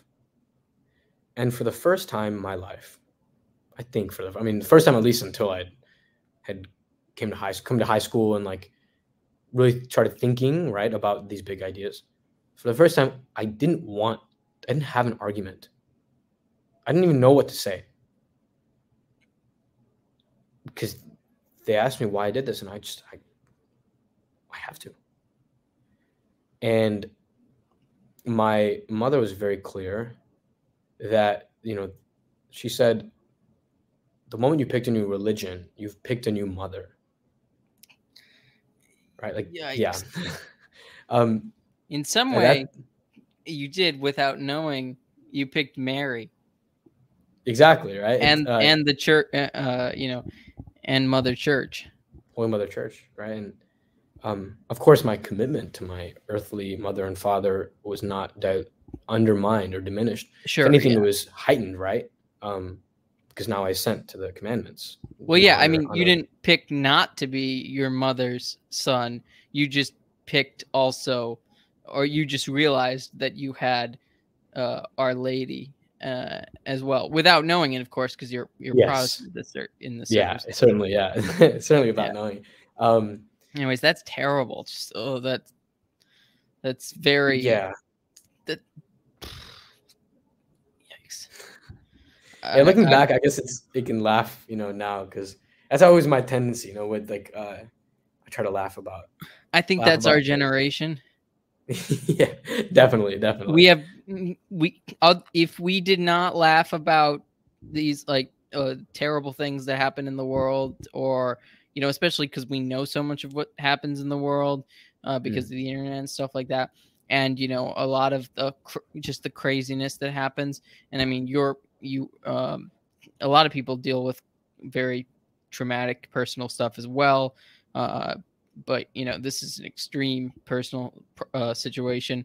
But yeah, if we didn't laugh in some ways at things, I mean, obviously this is a very sad moment, but you know, we'd be crying all the time, I think. Yeah. I think that's why we laugh at terrible things. Agreed. That's, yeah. I mean, you kind of have to, right? As you mentioned. Yeah. So at this point, I certainly wasn't laughing then. You know. Oh yeah, no, yeah, it was heartbreaking. Yeah, just sort of like forlorn or like somber, something a better way to put it. In the worst part is I understood. Right? At some level. That's probably why you didn't have it didn't have a response, because it was as much of a feeling of loss for you. You know, I would assume, with sort of culture and with identity. You know, this is our generation is so, you know, identity focused that, you know, I'm not surprised that like it's basically like losing an identity. And that makes your world change a lot. I mean, it's also more like having an identity ripped from you.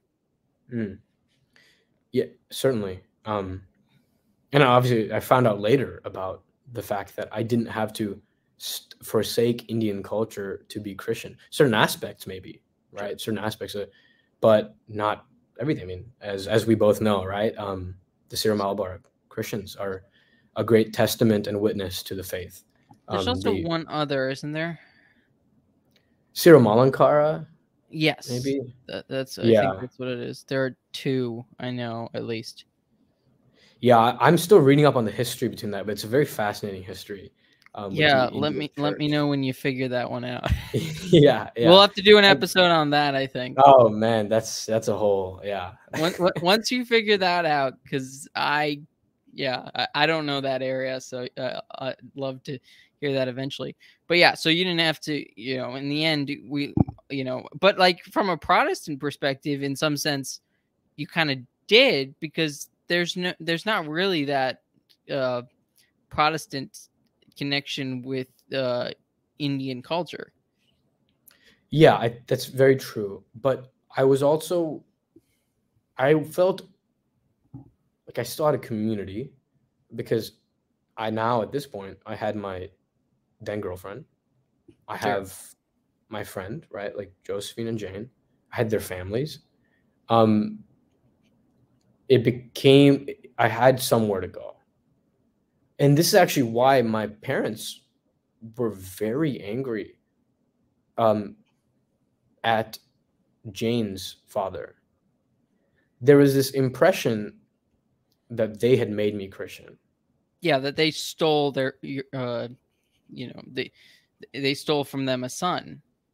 Yeah, basically. And my parents said, if Josephine was over at our home, we would not try to convert her to Hinduism. Why are they trying to convert you? Right? What's their deal? And this is also partly influenced by the fact that every Indian, their generation at least, grew up with some awareness of Christianity, because there were a lot of Catholic schools, Catholic nuns, who, they have no problem with it. It's just this, they have a problem with this sort of evangelistic, or like what they see as quasi-colonialist, right? Zeal, which they might not put it that way, but certainly that was a motivating idea. Sure, yeah, that is a leftover sort of psychological backdrop with colonialism. Yeah. Interesting. Okay, so what happens after that? I wasn't, my parents wanted to sort of rein me in a bit. Well, they wanted to first say something to Jane's father, but I think they realized the futility of it, and it was just like, what do you even say, right? And I was trying to I was insisting.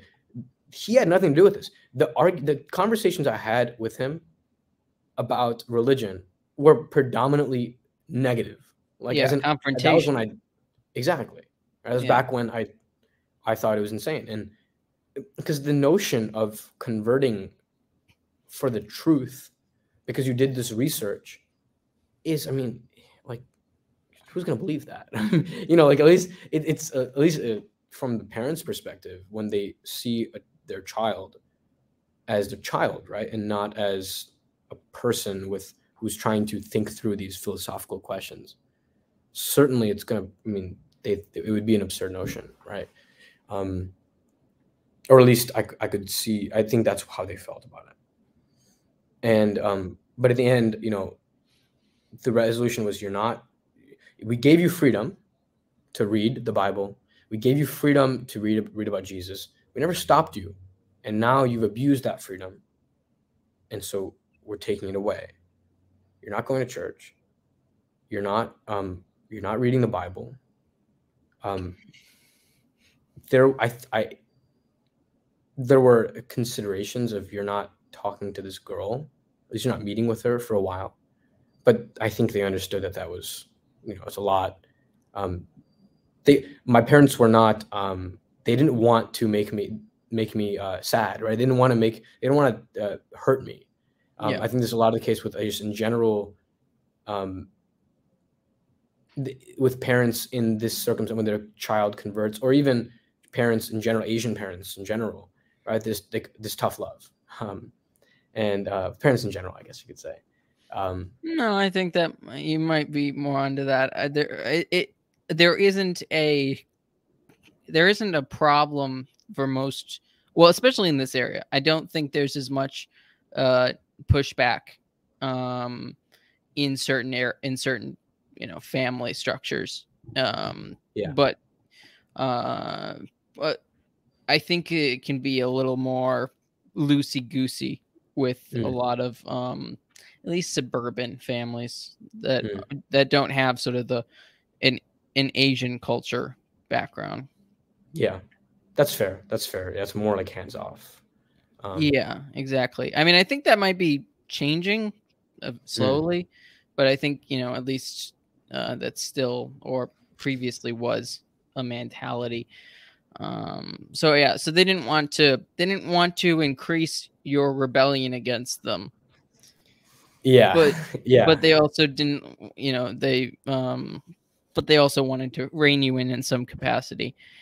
Now, it's interesting though to me again that they don't, like, what is the sort of the punishment for leaving Hinduism?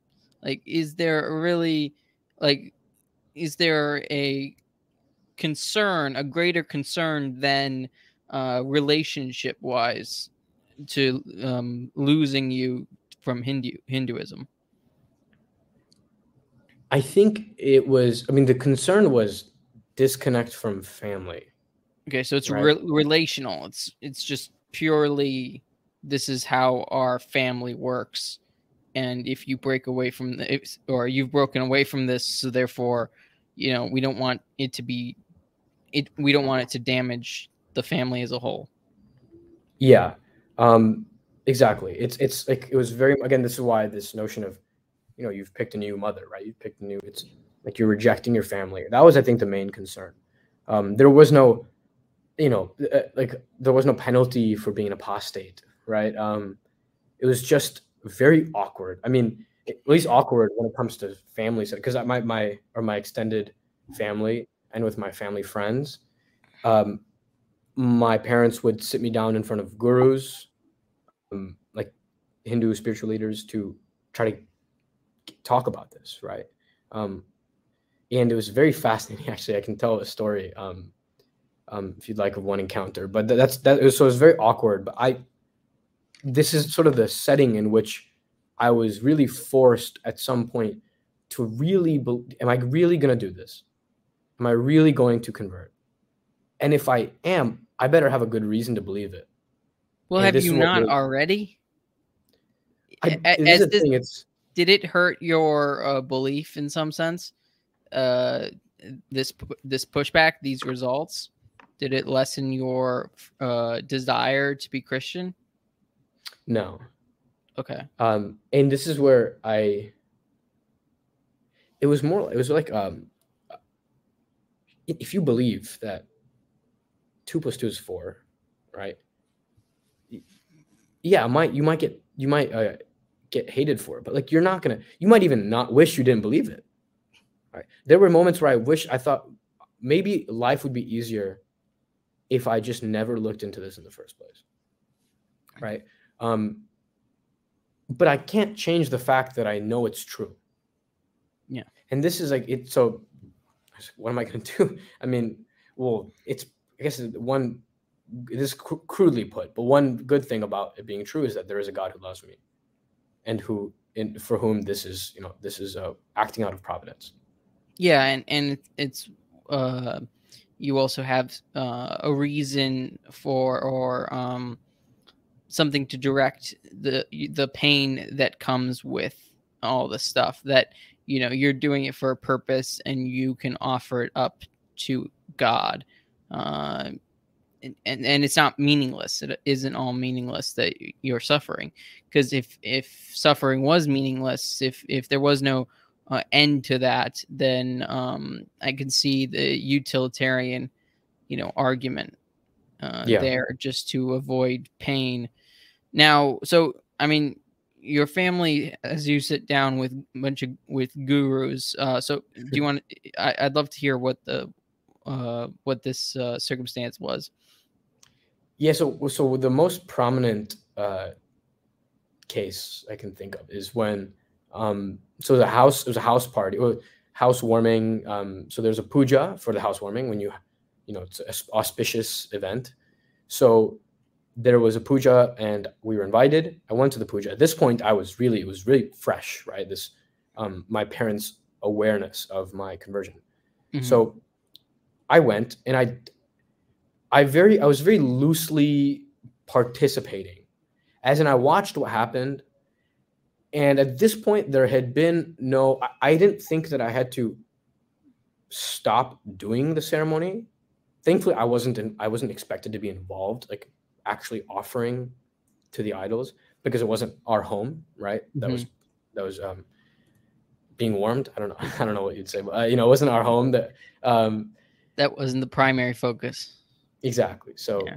But then after the puja, my parents said, you should talk to the guru, right? He'd know what to do. So I was like, yeah, sure, right? I'm ready. In this, I think of like in Acts, right? Again, certainly not comparing myself to an apostle. I'm not one, but as an aspiration that I read and I resonated with this, and I started to love and really try to write on my heart, was the example of St. Paul and St. Peter, right? When they're confronted with the kings and the rulers of the age, saying, "What are you doing?" Right? And their response was, they were fervent and tried to convert. Right? They tried to be a witness to the faith, and I wanted to do that. I yearned for that. Mm-hmm. And so I would sit down, and we're talking about Christianity, and the guru said, actually, you can believe in Jesus. I believe in Jesus. And I heard the same thing, right? Again, what do you mean, right? What do you mean you believe in Jesus? Well, he says, Jesus, where do you think Jesus learned his philosophy? He came to India. He says, what do the Gospels say about Jesus from the age of 12 until 30/33? What happened? Right? Why don't the Gospels say anything? He said. And I said, well, I mean, it's just not as relevant, right? I mean, like, it's just the Gospels, you're trying to communicate, right? The gospel, the good news. Well, I mean, they also, like, they say he went to Egypt. If it was important, if he went anywhere else, wouldn't that be important? Yeah, and one would expect to find like traces of Vedantic philosophy in his, which is not the case. But this is what the guru is arguing. There is indeed a trace of Hindu arguments in the Gospels. For example, he says the Gospels include reincarnation, right? I believe it's St. John the Baptist, who's the second. He's like, Is this Elijah, right? Like Jesus, I'm blanking on this, but it's this notion that Saint John the Baptist is introduced as like Elijah, right? The prophet. I'd have to double check this, but there's also this mention in Matthew 16, right? When Jesus is asked his disciples, "Who do people say I am?" Some people say you're John the Baptist, or some people say you're Elijah, right? Some people say you're John the Baptist. They're all, "Who do you say that I am?" Right? And then Jesus says in response. But there's this notion of like, and also Moses, right? On the Transfiguration on the Mount, he comes back, right? He's there again in spirit.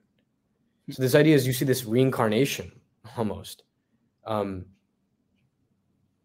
the spirit of Moses. And so he argues, what do you think this is? This is reincarnation. It's clearly reincarnation. Elijah dies, comes back as St. John the Baptist. And I said, this is clearly a metaphor. He didn't, right? That's why I said the Christians don't believe this. Well, yeah, Elijah didn't die. Yeah. He was taken up in a chariot. Oh, man. Yeah. And yet you see this, like, they're like, no, but that's, that these are all spiritual things. So they want to interpret it spiritually, metaphorically when it goes against the position that they hold. But they're just reading it and then putting their prescribed beliefs onto the Bible. Exactly. And I remember responding saying, "Guru, I don't know what I called him. Certainly, I don't know what you can call, but whatever, I called him. Jesus says that he is the only way to heaven, that he is the truth, the way, and the life, right? And that no one can see the Father except through him.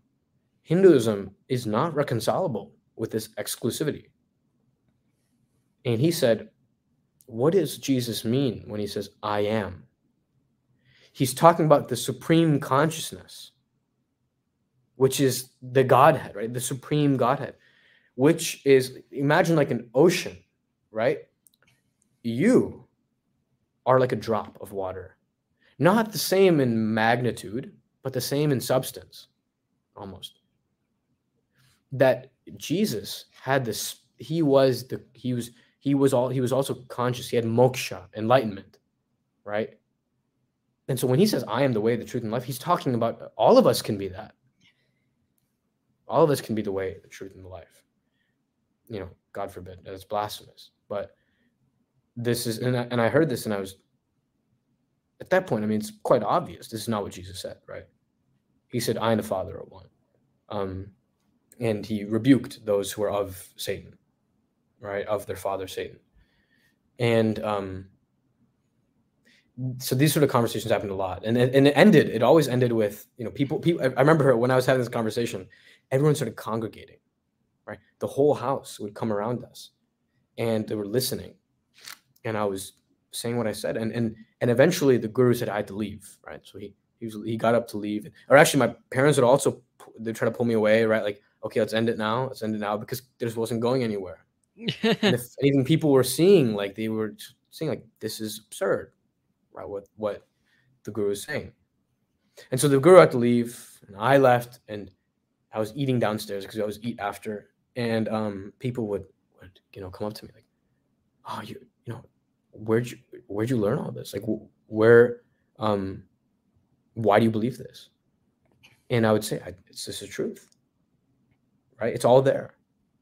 And I had a chance to be able to tell them that there is one way to salvation, right? Through Christ Jesus. And they were taken aback by it. But I think there was a appreciation of the hopefully what came off as authenticity. Yeah. Wow. That's a really interesting story.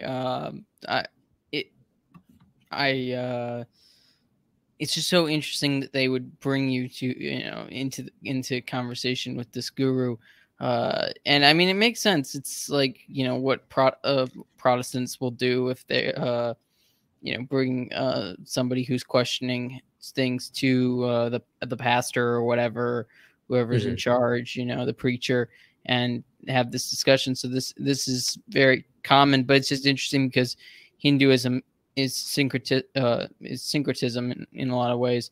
So it's a completely different argument not arguing for a truth the way they see it, but that there isn't or that all this stuff is compatible.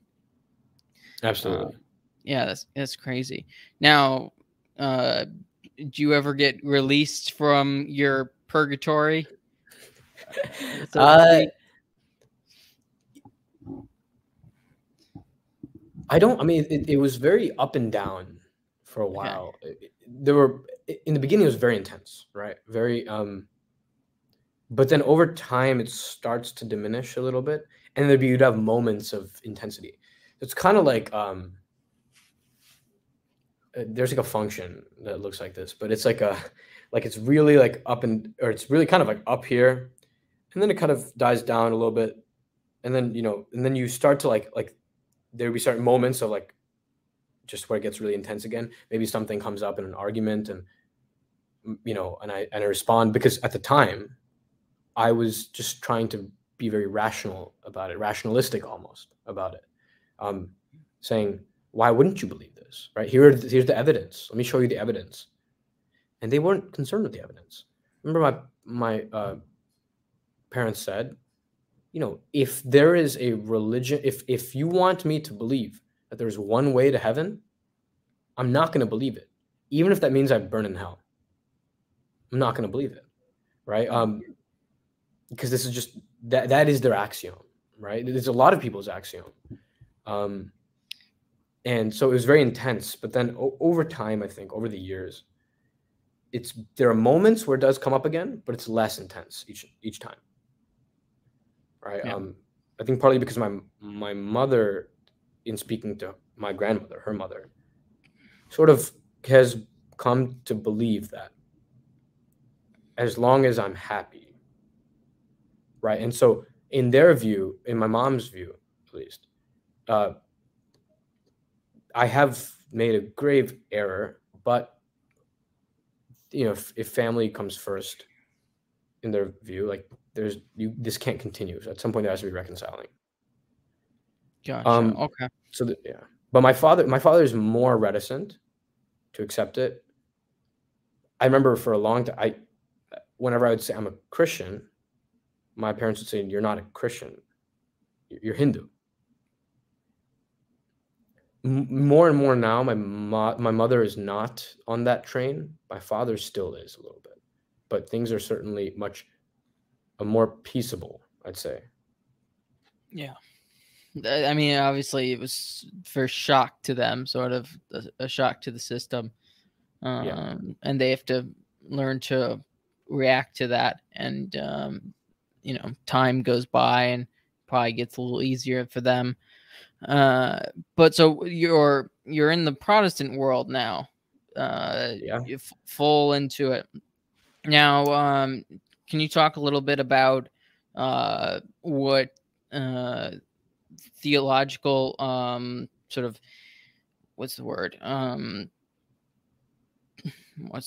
theological systems that you planted yourself in? So like were you a Calvinist, Arminianism, Lutheran, like that? What type, like how did that develop for you? Yeah, so in the beginning, I was wasn't really interested in theology per se. Okay. I was, by my theology, if whatever theological positions I did have were received via osmosis from my community. And so I was Baptist in theology. And it was very like Arminian Baptist. So what that meant is I didn't really have a robust sense of predestination, or like God's the notion of the elect was sort of foreign to me. I just didn't know about it. Mm-hmm. Certainly in my sacramental theology was absent. I mean, I thought that baptism is an expression of your desire to commit to God, and an outward expression of inward faith. I had never taken the Lord's Supper. The whole time I was at this megachurch, I didn't take communion. So I think they practiced it, like once a year. Okay. I must have missed it. I don't know, because there were some Sundays I couldn't go. Right. That's hilarious. Yeah. So I just didn't care. It wasn't a big part of my view of my experience, I guess you could say. And you weren't like, you weren't thoroughly, engulfed in the Bible. You weren't as knowledgeable in the Gospels necessarily. You were, knowledgeable in the proofs and stuff like that, but not necessarily in the details. Yes, it's very accurate. I started to get more and more into the scriptures as time went on, especially being in Protestant settings, right? You really have to know the script. I mean, it's like a big emphasis in Bible study, right? You read the scriptures. In sermons, you hear the scriptures. So it was a big part, and I started to absorb it. And actually, over time, as I got more interested in theology, I started to develop more views. One view that I certainly had was I was not Catholic. Now, wait, what was your first interaction with Catholic? It was a video by Dr. Jordan B. Cooper. 5 reasons for 5 arguments against Roman Catholicism, I believe. It's funny that they throw in the Roman Catholicism. You have to, right? Because you can't say Catholic because that's universal then. Well, no, like, I mean, there's such thing as Eastern Catholicism. Yeah, that too. Like, it's just funny that they throw that in there, kind of as if like they don't really recognize the existence of anything East. I mean, of course, that's because Protestantism comes out of the West, not out of the East. So it makes sense from a traditional or from their perspective. But yeah. My favorite one is RCC, the abbreviation RCC. It's quite a popular one. It's very it's sort of like a denigrating term, a derogatory term. But I think Roman Catholic sounds great. So yeah, I mean that was originally an insult, anyways. Yeah. I mean, from a Catholic perspective, it doesn't really matter. If you try and use something that's descriptive of us, it's not like it's inaccurate in some sense. It's accurate. We looked the Pope in Rome, so therefore Roman Catholicism and the Roman Rite. We're okay with that, even if someone thinks it's a slur or whatever. Yeah. But I was at this, I heard about the Roman Catholics, and it was always what's very interesting is I think every Protestant, or certainly vast majority of Protestants, are raised or are tutored in the religion with a sense of caution towards Catholics or Catholicism. This is one of those unspoken things. We Catholics, I've noticed a lot of the Credo Catholic friends that I've made, they don't grow up hearing about Protestantism, right? They obviously know about Protestantism, but they're not warned against it. Yeah, I'd agree with that. It's totally the opposite in Protestant circles, especially Protestant circles which are not lukewarm, right? Obviously, lukewarm ones, they might not really care at all. But in the ones that are devout, there's certainly a caution. And so I heard about all this stuff about how Catholicism is a religion of works. It's it's works-based salvation, a very famous term, works-based salvation. That you have to earn your way to heaven, right? And I thought, of course, in all pomp and circumstance, right? It's this is, it was so violently juxtaposed to what I found to be a simple, austere, almost faith, austere pseudo liturgy of the Protestant service, right? And I thought, this is of course natural, because in Roman Catholicism, that's what happens when you put religion, you politicize religion. And I remember talking to a friend in front of a. What do you mean by politicize religion? It's an interesting And so from a historical perspective, meaning, or like the whole, does that come from sort of, Constantine created the Catholic Church, like that type of idea?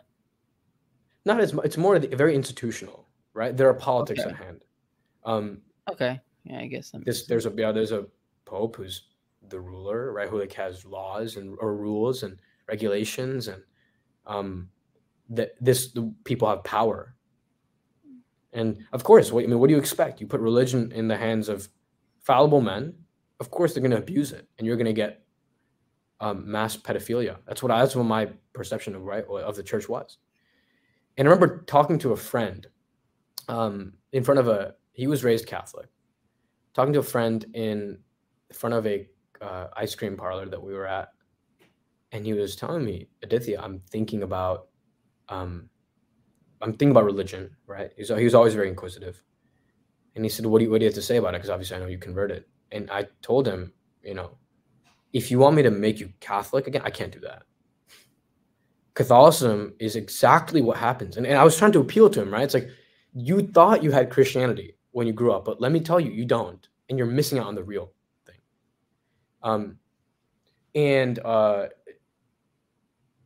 So Catholicism is what happens when you put religion in the hands of sinners, and you expect them to rule dictate your religion. It's politics. It's all politics from top to down, and you're going to get, again, as I mentioned, mass pedophilia. And so that's the position I was in. And I was dabbling more with these sort of traditional Protestant confessions, which saw the papacy as the seat of the Antichrist. And I was attracted by this, right? Like, of course, I mean, look at it, right? Look at it. It's it's the Judaizers, again, the Judaizers who want to follow the law, the Pharisees, right? Who want to stick to the law, and they believe their salvation comes from following the law, not by grace through faith. And so that's where I was at. And that was my perception of Catholics, at least. Yeah. Okay. That makes sense. So, where did we start with this? You were talking about, you just realized you're like, I'm definitely not a Roman Catholic. So that from those videos and stuff like that. Now, what year do you think this was for you? Junior year? Junior year. Yeah. So this is towards the end of junior year. Did anything massive happen senior year? Well, that's where it was actually around. This would be junior year summer. It's always summer because more free time to explore. When the first hole in Protestantism was starting to be planted, was starting to be cracked open. At this point, I was very anti-Catholic, right? This is around junior year summer. Very anti-Catholic, and then I found a video online by a channel called Lutheran Satire, and Lutheran Satire basically uses humor to try to talk about different theological ideas. So I found this video called Paul's Baptismal Oopsie, and it's quite a good video. I would recommend everyone to check it out. But in this video, the Lutheran Satire folks basically make fun. They poke fun at the idea that St. Paul wrote all this stuff about baptism being really important and necessary for salvation and regenerative, but he actually meant that it's just an expression of faith, right? So things like they cited, First Peter or just Peter, but they cited Acts, right? Paul, both of those are Peter, but he would cite like Romans 6, for example, where it talks about baptism being a dying and rising again, right? So something real, something actually meaningful. In Titus, right? St. Paul says a similar thing, that it's by the washing of the water, one is regenerated. And then St. Peter says similar things as well, right? First Peter chapter 3, right? For this is not the washing of dirt. Therefore, you're now saved through baptism, not by the washing of dirt off your skin, but by the appeal of a clean conscience before God. In Acts chapter 2, what must we do to be saved? Repent and be baptized in the name of Jesus Christ, and you shall receive the gifts of the Holy Ghost, right? So I was reading this and I was thinking, man, this is really weird. I'm seeing this Protestant group tell me that baptism is somehow necessary, or that it washes away a sins. It's actually regenerative. Like, that's a Catholic thing. It's not us. We believe in salvation by grace through faith, not by works, not by these sacraments, right? Whatever it is. And so I thought, okay, well, I got to consider what they're saying. I mean, they're Protestants, right? So let me read about this. And I didn't have a notion of Protestant. I just had a notion of Christian. I knew what a Protestant was, but I thought we were the Christians and the Catholics, right? The Roman Catholics. So I started reading the scriptures, and all the verses I mentioned plus more, right? And I mean, I think it's Ezekiel chapter 36, or 26, verse 36, something of the sort, where it's a prophecy, and God prophecy saying that He will basically sprinkle upon His people in the new covenant, in a later time, sprinkle upon His people water, and their hearts shall be renewed, right? Their hearts shall be softened.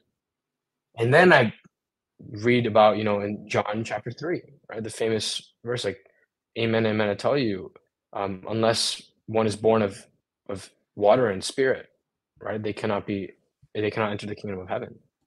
I heard all, and I was talking to my Protestant friends and to Josephine's family, and what do I do about these verses? It's very clear. And the response was, well, the water in John chapter 3 is actually a reference to the amniotic fluid of birth. One must be born of water, as in they must be born naturally, and then of spirit, which is a faith, right? Just an act of faith. And then they can be entered into the kingdom of heaven. And, baptism in this section means baptism in the Holy Spirit, which is faith, not water baptism. But it didn't jive, right? With all the verses are very clear. It's water baptism. There was no notion of just baptism of the Holy Spirit as separate from water baptism. Certainly, St. John the Baptist says, I baptize with water, but, there comes one who baptizes with the Spirit. That doesn't mean he doesn't baptize without water, or that he baptizes without water, but that the water is now imbues one with the Holy Ghost. But I didn't, so I sort of had this intuition, this is wrong. I was like, well, I don't know what to do. I have to believe this. I think the scriptures are clear. And then I started thinking, well, what else do these crazy Lutherans believe about, that's different than me? Well, they have this weird view about the real presence. In some form of real presence. They believe that the Lord's Supper, that this Eucharist, communion, is the flesh and blood of Christ. I wasn't interested in the Aristotelian philosophy of like transubstantiation, and they don't believe in transubstantiation either. Or they don't believe in transubstantiation, so I wasn't interested in that. But I just thought, what a weird idea. That's cannibalism, right? That's literally cannibalism. So then I started reading the scriptures, and I thought, well, what does the scripture say? In John chapter 6, right? Luke chapter 24, all these verses come up, or Luke chapter 22, I believe. All these verses come up, and it's just so obvious, right? And I'm happy to go into the details of what those verses were and what the theological arguments are, but I started to realize the scriptures were clearly sacramental. There was the sacrament of the Lord's Supper and the sacrament of baptism were actually regenerative. They were not symbols. They were not expressions. They were real, and they actually had a real effect. And if I don't eat the flesh of the Son of Man and drink his blood, as our Lord says in John chapter 6, I have no life in me. And so I really, okay, this is serious. Well, I didn't have any convincing response from anyone, right? From the Protestants I talked to. It was all, oh, well, it's these are symbols. Jesus says, I'm the door. Does that mean he's really a door? So when he says, I'm the bread from heaven, does that really, or is that literal? I thought, well, it's not the same, right? I mean, yeah, sure. Jesus says, I'm the door. But then in John chapter 6, he goes further. He says, yes, I'm the door. Or he says, I am the bread from heaven. And he goes further in response to people saying, how can we eat his flesh? Jesus responds by saying, you must eat my flesh. He reiterates, he doubles down. And the verb, I think it's Scott Hahn who writes about this. The verb changes from to eat changes to gnaw, as one would use for meat, later in the chapter. And then they respond saying, this is a hard teaching. What should we do? And Jesus doesn't say, guys, it's a metaphor. There's nothing hard about this. I'm not talking about literally eating my flesh. That's insane. He didn't say that, right? He doubles down saying, if you think this is crazy, wait until I ascend, right? If you can't, this is why I told you that only those whom the Father draws can have faith in me. In other words, yeah, this sounds crazy. And it sounds crazy to you because you're seeing with sight and not with faith. And so I realized, okay, I have to believe this. So I'm Lutheran now. I'll go to Lutheran. Yeah, okay, fine. I'll go to Lutheran church. I went to a Lutheran church called Grace Vineyard. I think it was like something like Grace Lutheran Church. I don't remember the exact name because I didn't go there long. But I went once with actually Jane, and Jane didn't really like it because it's very different. It's more liturgical, right? But as I'm going, I start to realize I thought the Catholics were crazy about these two views, and they weren't. They were right. I was wrong. Man, well, I have to think about this. I thought they were insane, so I should probably give them benefit of the doubt, right? Let me maybe see what else they believe to see if I'm actually wrong about that as well. And so I start reading. And this is and still I watched junior this year or what? This is going into senior year. So this is like senior year starting. Okay. And I remember I watched this video from Father Mike Schmitz. Why be Catholic and not just Christian? And he said this thing in the video. For the first, it's been a while since I've watched it, but I remember what I took away from it was this observation that for the first 300 years, there was no Bible, or there was no canon. And I'm thinking, what do you mean? That it was so obvious, right? It's so obvious because, of course, I mean, yes, historically speaking, the first remnants of a canon you get is in the Council of Nicaea, right? Mm-hmm. And then the first authoritative assertion of the canon is in Council of Trent. One might even argue the authoritative. Was it not authoritatively determined prior to that? So the canon? In Nicaea, you don't see a definition. You see a more of a proposal, you could say, but one which obviously bears the weight of the church authority, right? Magistrate authority. It's just, and especially given the fact that the fathers would use this scripture, right? Because obviously the Latin Vulgate was translated with this canon, right? And so there was, in St. Jerome, right? He says, like, even though I have problems with certain aspects of the Deuterocanon, I'm going to translate this because the Holy Father has told me to, or the church has told me to. So it was recognized as the canon, but it wasn't challenged in the same way up until Trent. Is that what you mean? Exactly. It's very similar. And Trent Horn has a lot, is really great on this. He talks a lot about this, how the same way that the divinity of Christ, right, was dogmatized in Nicaea. It doesn't mean that it was invented in Nicaea. It was only dogmatized because there was a challenge with the Arian heretics, right? So the same way, when it was challenged with the Protestants, then the Council of Trent, the Fathers of Trent, defined it, right? Like, this is what we've always believed, and now we're going to define it. So, yeah. But certainly, yeah, like, even if at Nicaea, a canon was, even if it was the case that it was established there, the point is there was no solid canon we can say this is the canon for the first 300 years. Yeah. And I thought, well, that's crazy, because if you're a Protestant, you live, breathe, eat the scriptures, the Bible. right? You go to church on Sundays, you hear the Bible. After church, you go to a house group and then you pray, or you go into your groups, and what do? You do a Bible study.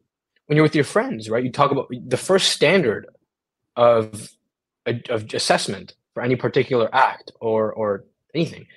The Bible. What does the Bible have to say about this? To think of a Christianity without the Bible is like it's like to think of a Catholicism without a pope, right? It's like, what is it then? like and so I was shocked by this, and I thought, well, what did they have then? And I start to read about Saint Ignatius of Antioch and his letters, and how he says that Rome is has a presidency, is the president of all churches, or they exercise, more accurately, exercise a presidency in love, right? How they were, because they were named after God the Father. I can actually, we can pull up the exact statement from Saint Ignatius, if you'd like. And I saw differing interpretations of this, but I realized at some point, they had a notion of authority that was beyond just the scriptures. And I started reading Matthew 16. And I'm reading about this rock. And I remember I had seen the rock before when I was looking into Lutheranism. I saw these arguments, right, tangentially. And I heard about this notion of Peter being named, right? St. Peter is the rock. I thought, well, I went to Josephine's mother, who I talked to about theology, and I asked her, Jesus renames Peter, or Simon, to Peter, which means rock, and then says, on this rock I will build my church. What in the world does that mean? I mean, like that seems pretty clear. Peter is the rock. And I got the responses, no, Christ is the rock. Christ is the cornerstone, right, as we hear. And the rock is actually a reference to his confession of faith, right? And I thought, okay, sure, I'll take that. But now, as I'm revisiting this, I'm realizing, in light of the fact that there was no canon, that their notion of authority was magisterial, in light of, as evidenced by Acts 15, where the first doctrinal position taken by the Christians was in the council of the apostles. They decide, the converts, the Gentiles, don't have to become circumcised to be Christians. In light of that magisterial reality, in light of the Greek and the Aramaic, kephos, right, is clearly rock. It's not a little rock or big rock distinction. That's a whole Greek debate. Clearly, Peter was named as a rock. In light of other verses in John chapter 21, in Luke chapter 22, about St. Peter's authority, I realized this is it's clear. And then on top of that, the church fathers. It all just came together that history testifies to this truth, that scripture testifies to this truth. And I realized so did I. I had to as well. And so I was thinking, I think I'm Catholic. And this is all like, I had not met a Catholic at this point. Yeah, that's where I was at. And my first exposure to Catholicism was actually the sacrament of confession, sacrament of penance. Really? Yeah. So I was way to start. Yeah, I was illicitly given the sacrament of penance. I think that's probably one of the only sacraments that's illicitly given, or the least likely. It was actually, the church, where the bubbles were displayed, like during Pentecost Sunday, the bubbles were blown in the church. This was like viral last year. Was it the guitar one? There is always guitar at this church, but I don't know if it's the same place. It's not the guitar blessing guy priest where he Is I it don't the think same it's him. place? I think that one's in Texas. No, that's in Illinois. Is it? Yep. Oh no, Might well, be the maybe it same. is. Actually, wait, it might be the same one. Then, yeah, that'd be. I wouldn't be surprised. That's technically my home parish.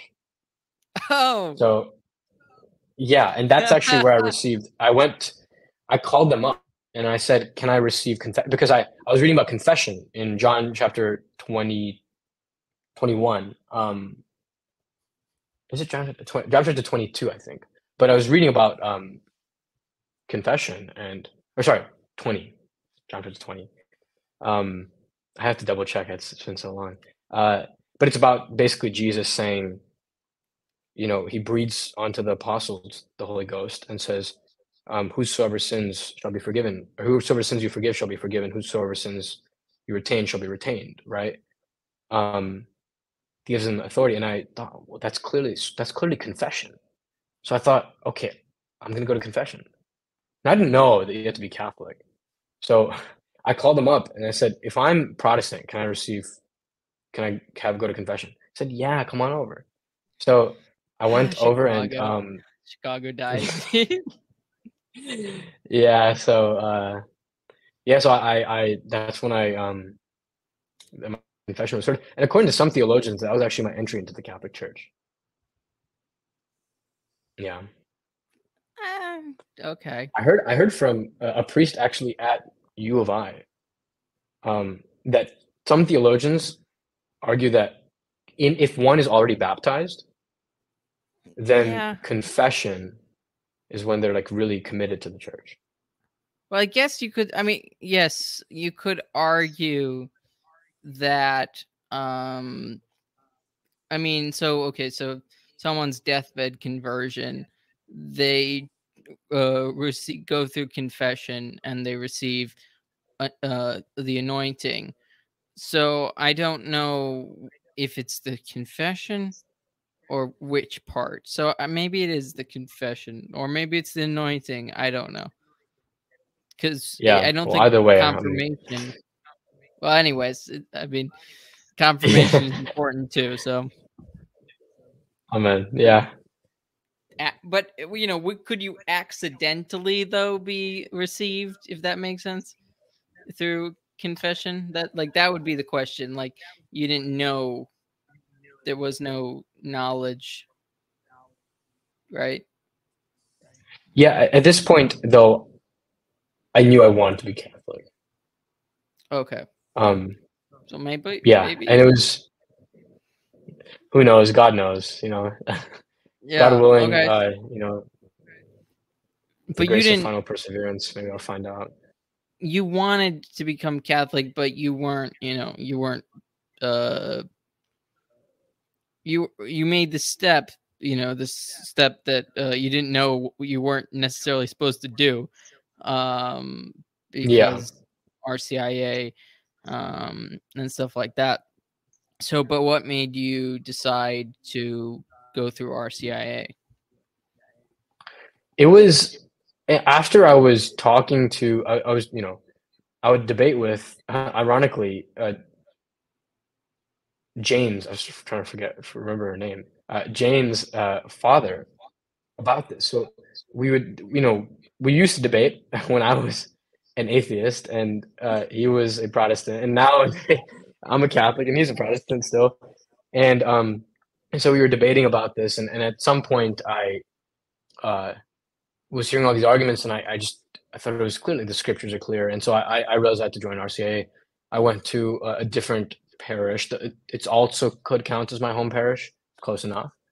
Um, and I went there, and I talked to the priest, and he mentioned that it's a little too late in the year to do RCIA. So I joined the classes anyways, but I really some of the classes, but I really started it the year after. So I waited, and that's when I was excited, right, to go to RCIA the next year when the cycle um, was finished, or the cycle started again, and that's when I went to U of I. and that's where we met, so Yeah. But yeah. I didn't know when I met you that you were already either had started RCIA or moved or beginning it.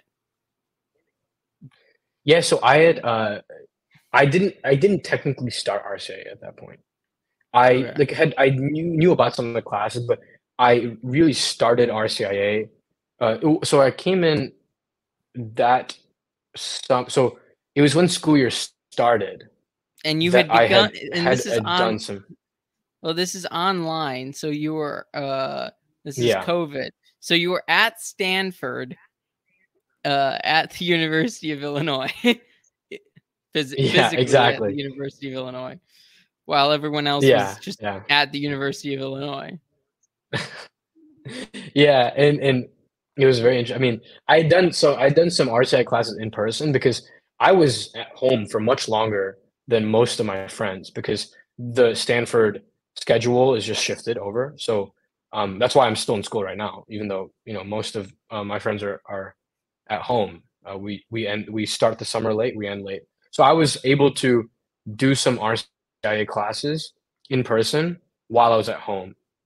Okay. But then when I came to U of I continued the RCIA classes. I tried to do it online first, and then I actually ended up continuing the RCIA classes, um, partially with the Newman Center actually. Yeah. Well, so like, what was your time uh, at the university? Well, physically at the University of Illinois. Was that a boost to you, or did that make it a little harder? Like, was it something that just gave you the last little boost over the edge? It was a life-changing year, life-changing in the best way possible. It really the community was just it's the first time I met Catholics, right? A Catholic, like, it was really, I don't know, it was astonishing, and I remember the first the way that I had gotten involved was I heard about adoration at 9 PM. I think it was 9 PM. Um, Yeah, I think so. and so yeah, so uh, I went to adoration. It was around 9:30, and it was on a Sunday. And so I went, and I was Are you surprised to sure it find was that there was no Sunday? adoration. Oh yeah. Yeah, so I thought there was gonna be adoration because I heard it was every night at a certain time, and then there was no adoration, it was mass. It was the candlelit mass. And, I was like, "Wow, this is so beautiful." And so I was sitting in the back, and, and eventually, a girl comes up to me when people are receiving communion. A girl comes our friend, who ends up becoming my confirmation sponsor, right? Mm. She approaches and she asks me, would you like to receive communion?" And I said, I'm not Catholic yet, but I'm gonna become Catholic." And she freaks out. And she's like, "Oh my gosh, you have to meet everyone. Like you have to talk to me after mass. Like come find me. I'm gonna introduce you to everyone." And so I'm gonna introduce you to the pro-life group, right? We Dignify, and so and I'm like, okay, this is great, like, because I didn't have any, I didn't know there's a Catholic community, right? I was just so used to like kind of being a lone ranger, and so I talked to her after mass. She introduced me to the We Dignify group, pro-life group at U of I, and then I get involved. I meet everyone, all the Catholics there, and they invite me to night prayers, right? And the rest is history. And I just it was such a beautiful friendships I made there. Obviously, our friendship, and I really nourished my faith because taught me um it taught me this was true charity, right?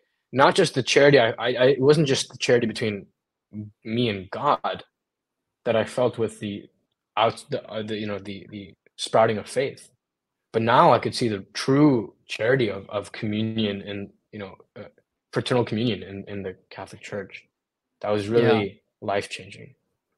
It's awesome. I mean, I'm very glad that our paths crossed the way It did, and also I think that's where we should leave it here. I think that can be that's a teaser for us, the second part of your story. I mean, we've already been going for, basically almost 2 hours and 30 minutes or so. So I think that's enough. People can only handle so much. But I think we'll get into the rest of your story. I mean, you become Catholic, you get confirmed, and that has changed your life dramatically. And we'll get into how it has affected you now, and where you went from being confirmed to your current status. So Aditya, Found the thank you. traditional Latin Mass as well. Exactly. Yes, we'll get to that next time. And so Aditya, do you have anything you want to say before we go? Do you want to you have written for some publications, so do you want to tell people about that? Yeah, so I've written for the Post Liberal Order Substack, so you can find them at postliberalorder.substack.com. They're phenomenal. It's political philosophy. I've written an article called "The Conservative Panopticon." They're a group of great Catholic mentors of mine. Totally would recommend that, and also the Stanford Review. Definitely check out the Stanford Review.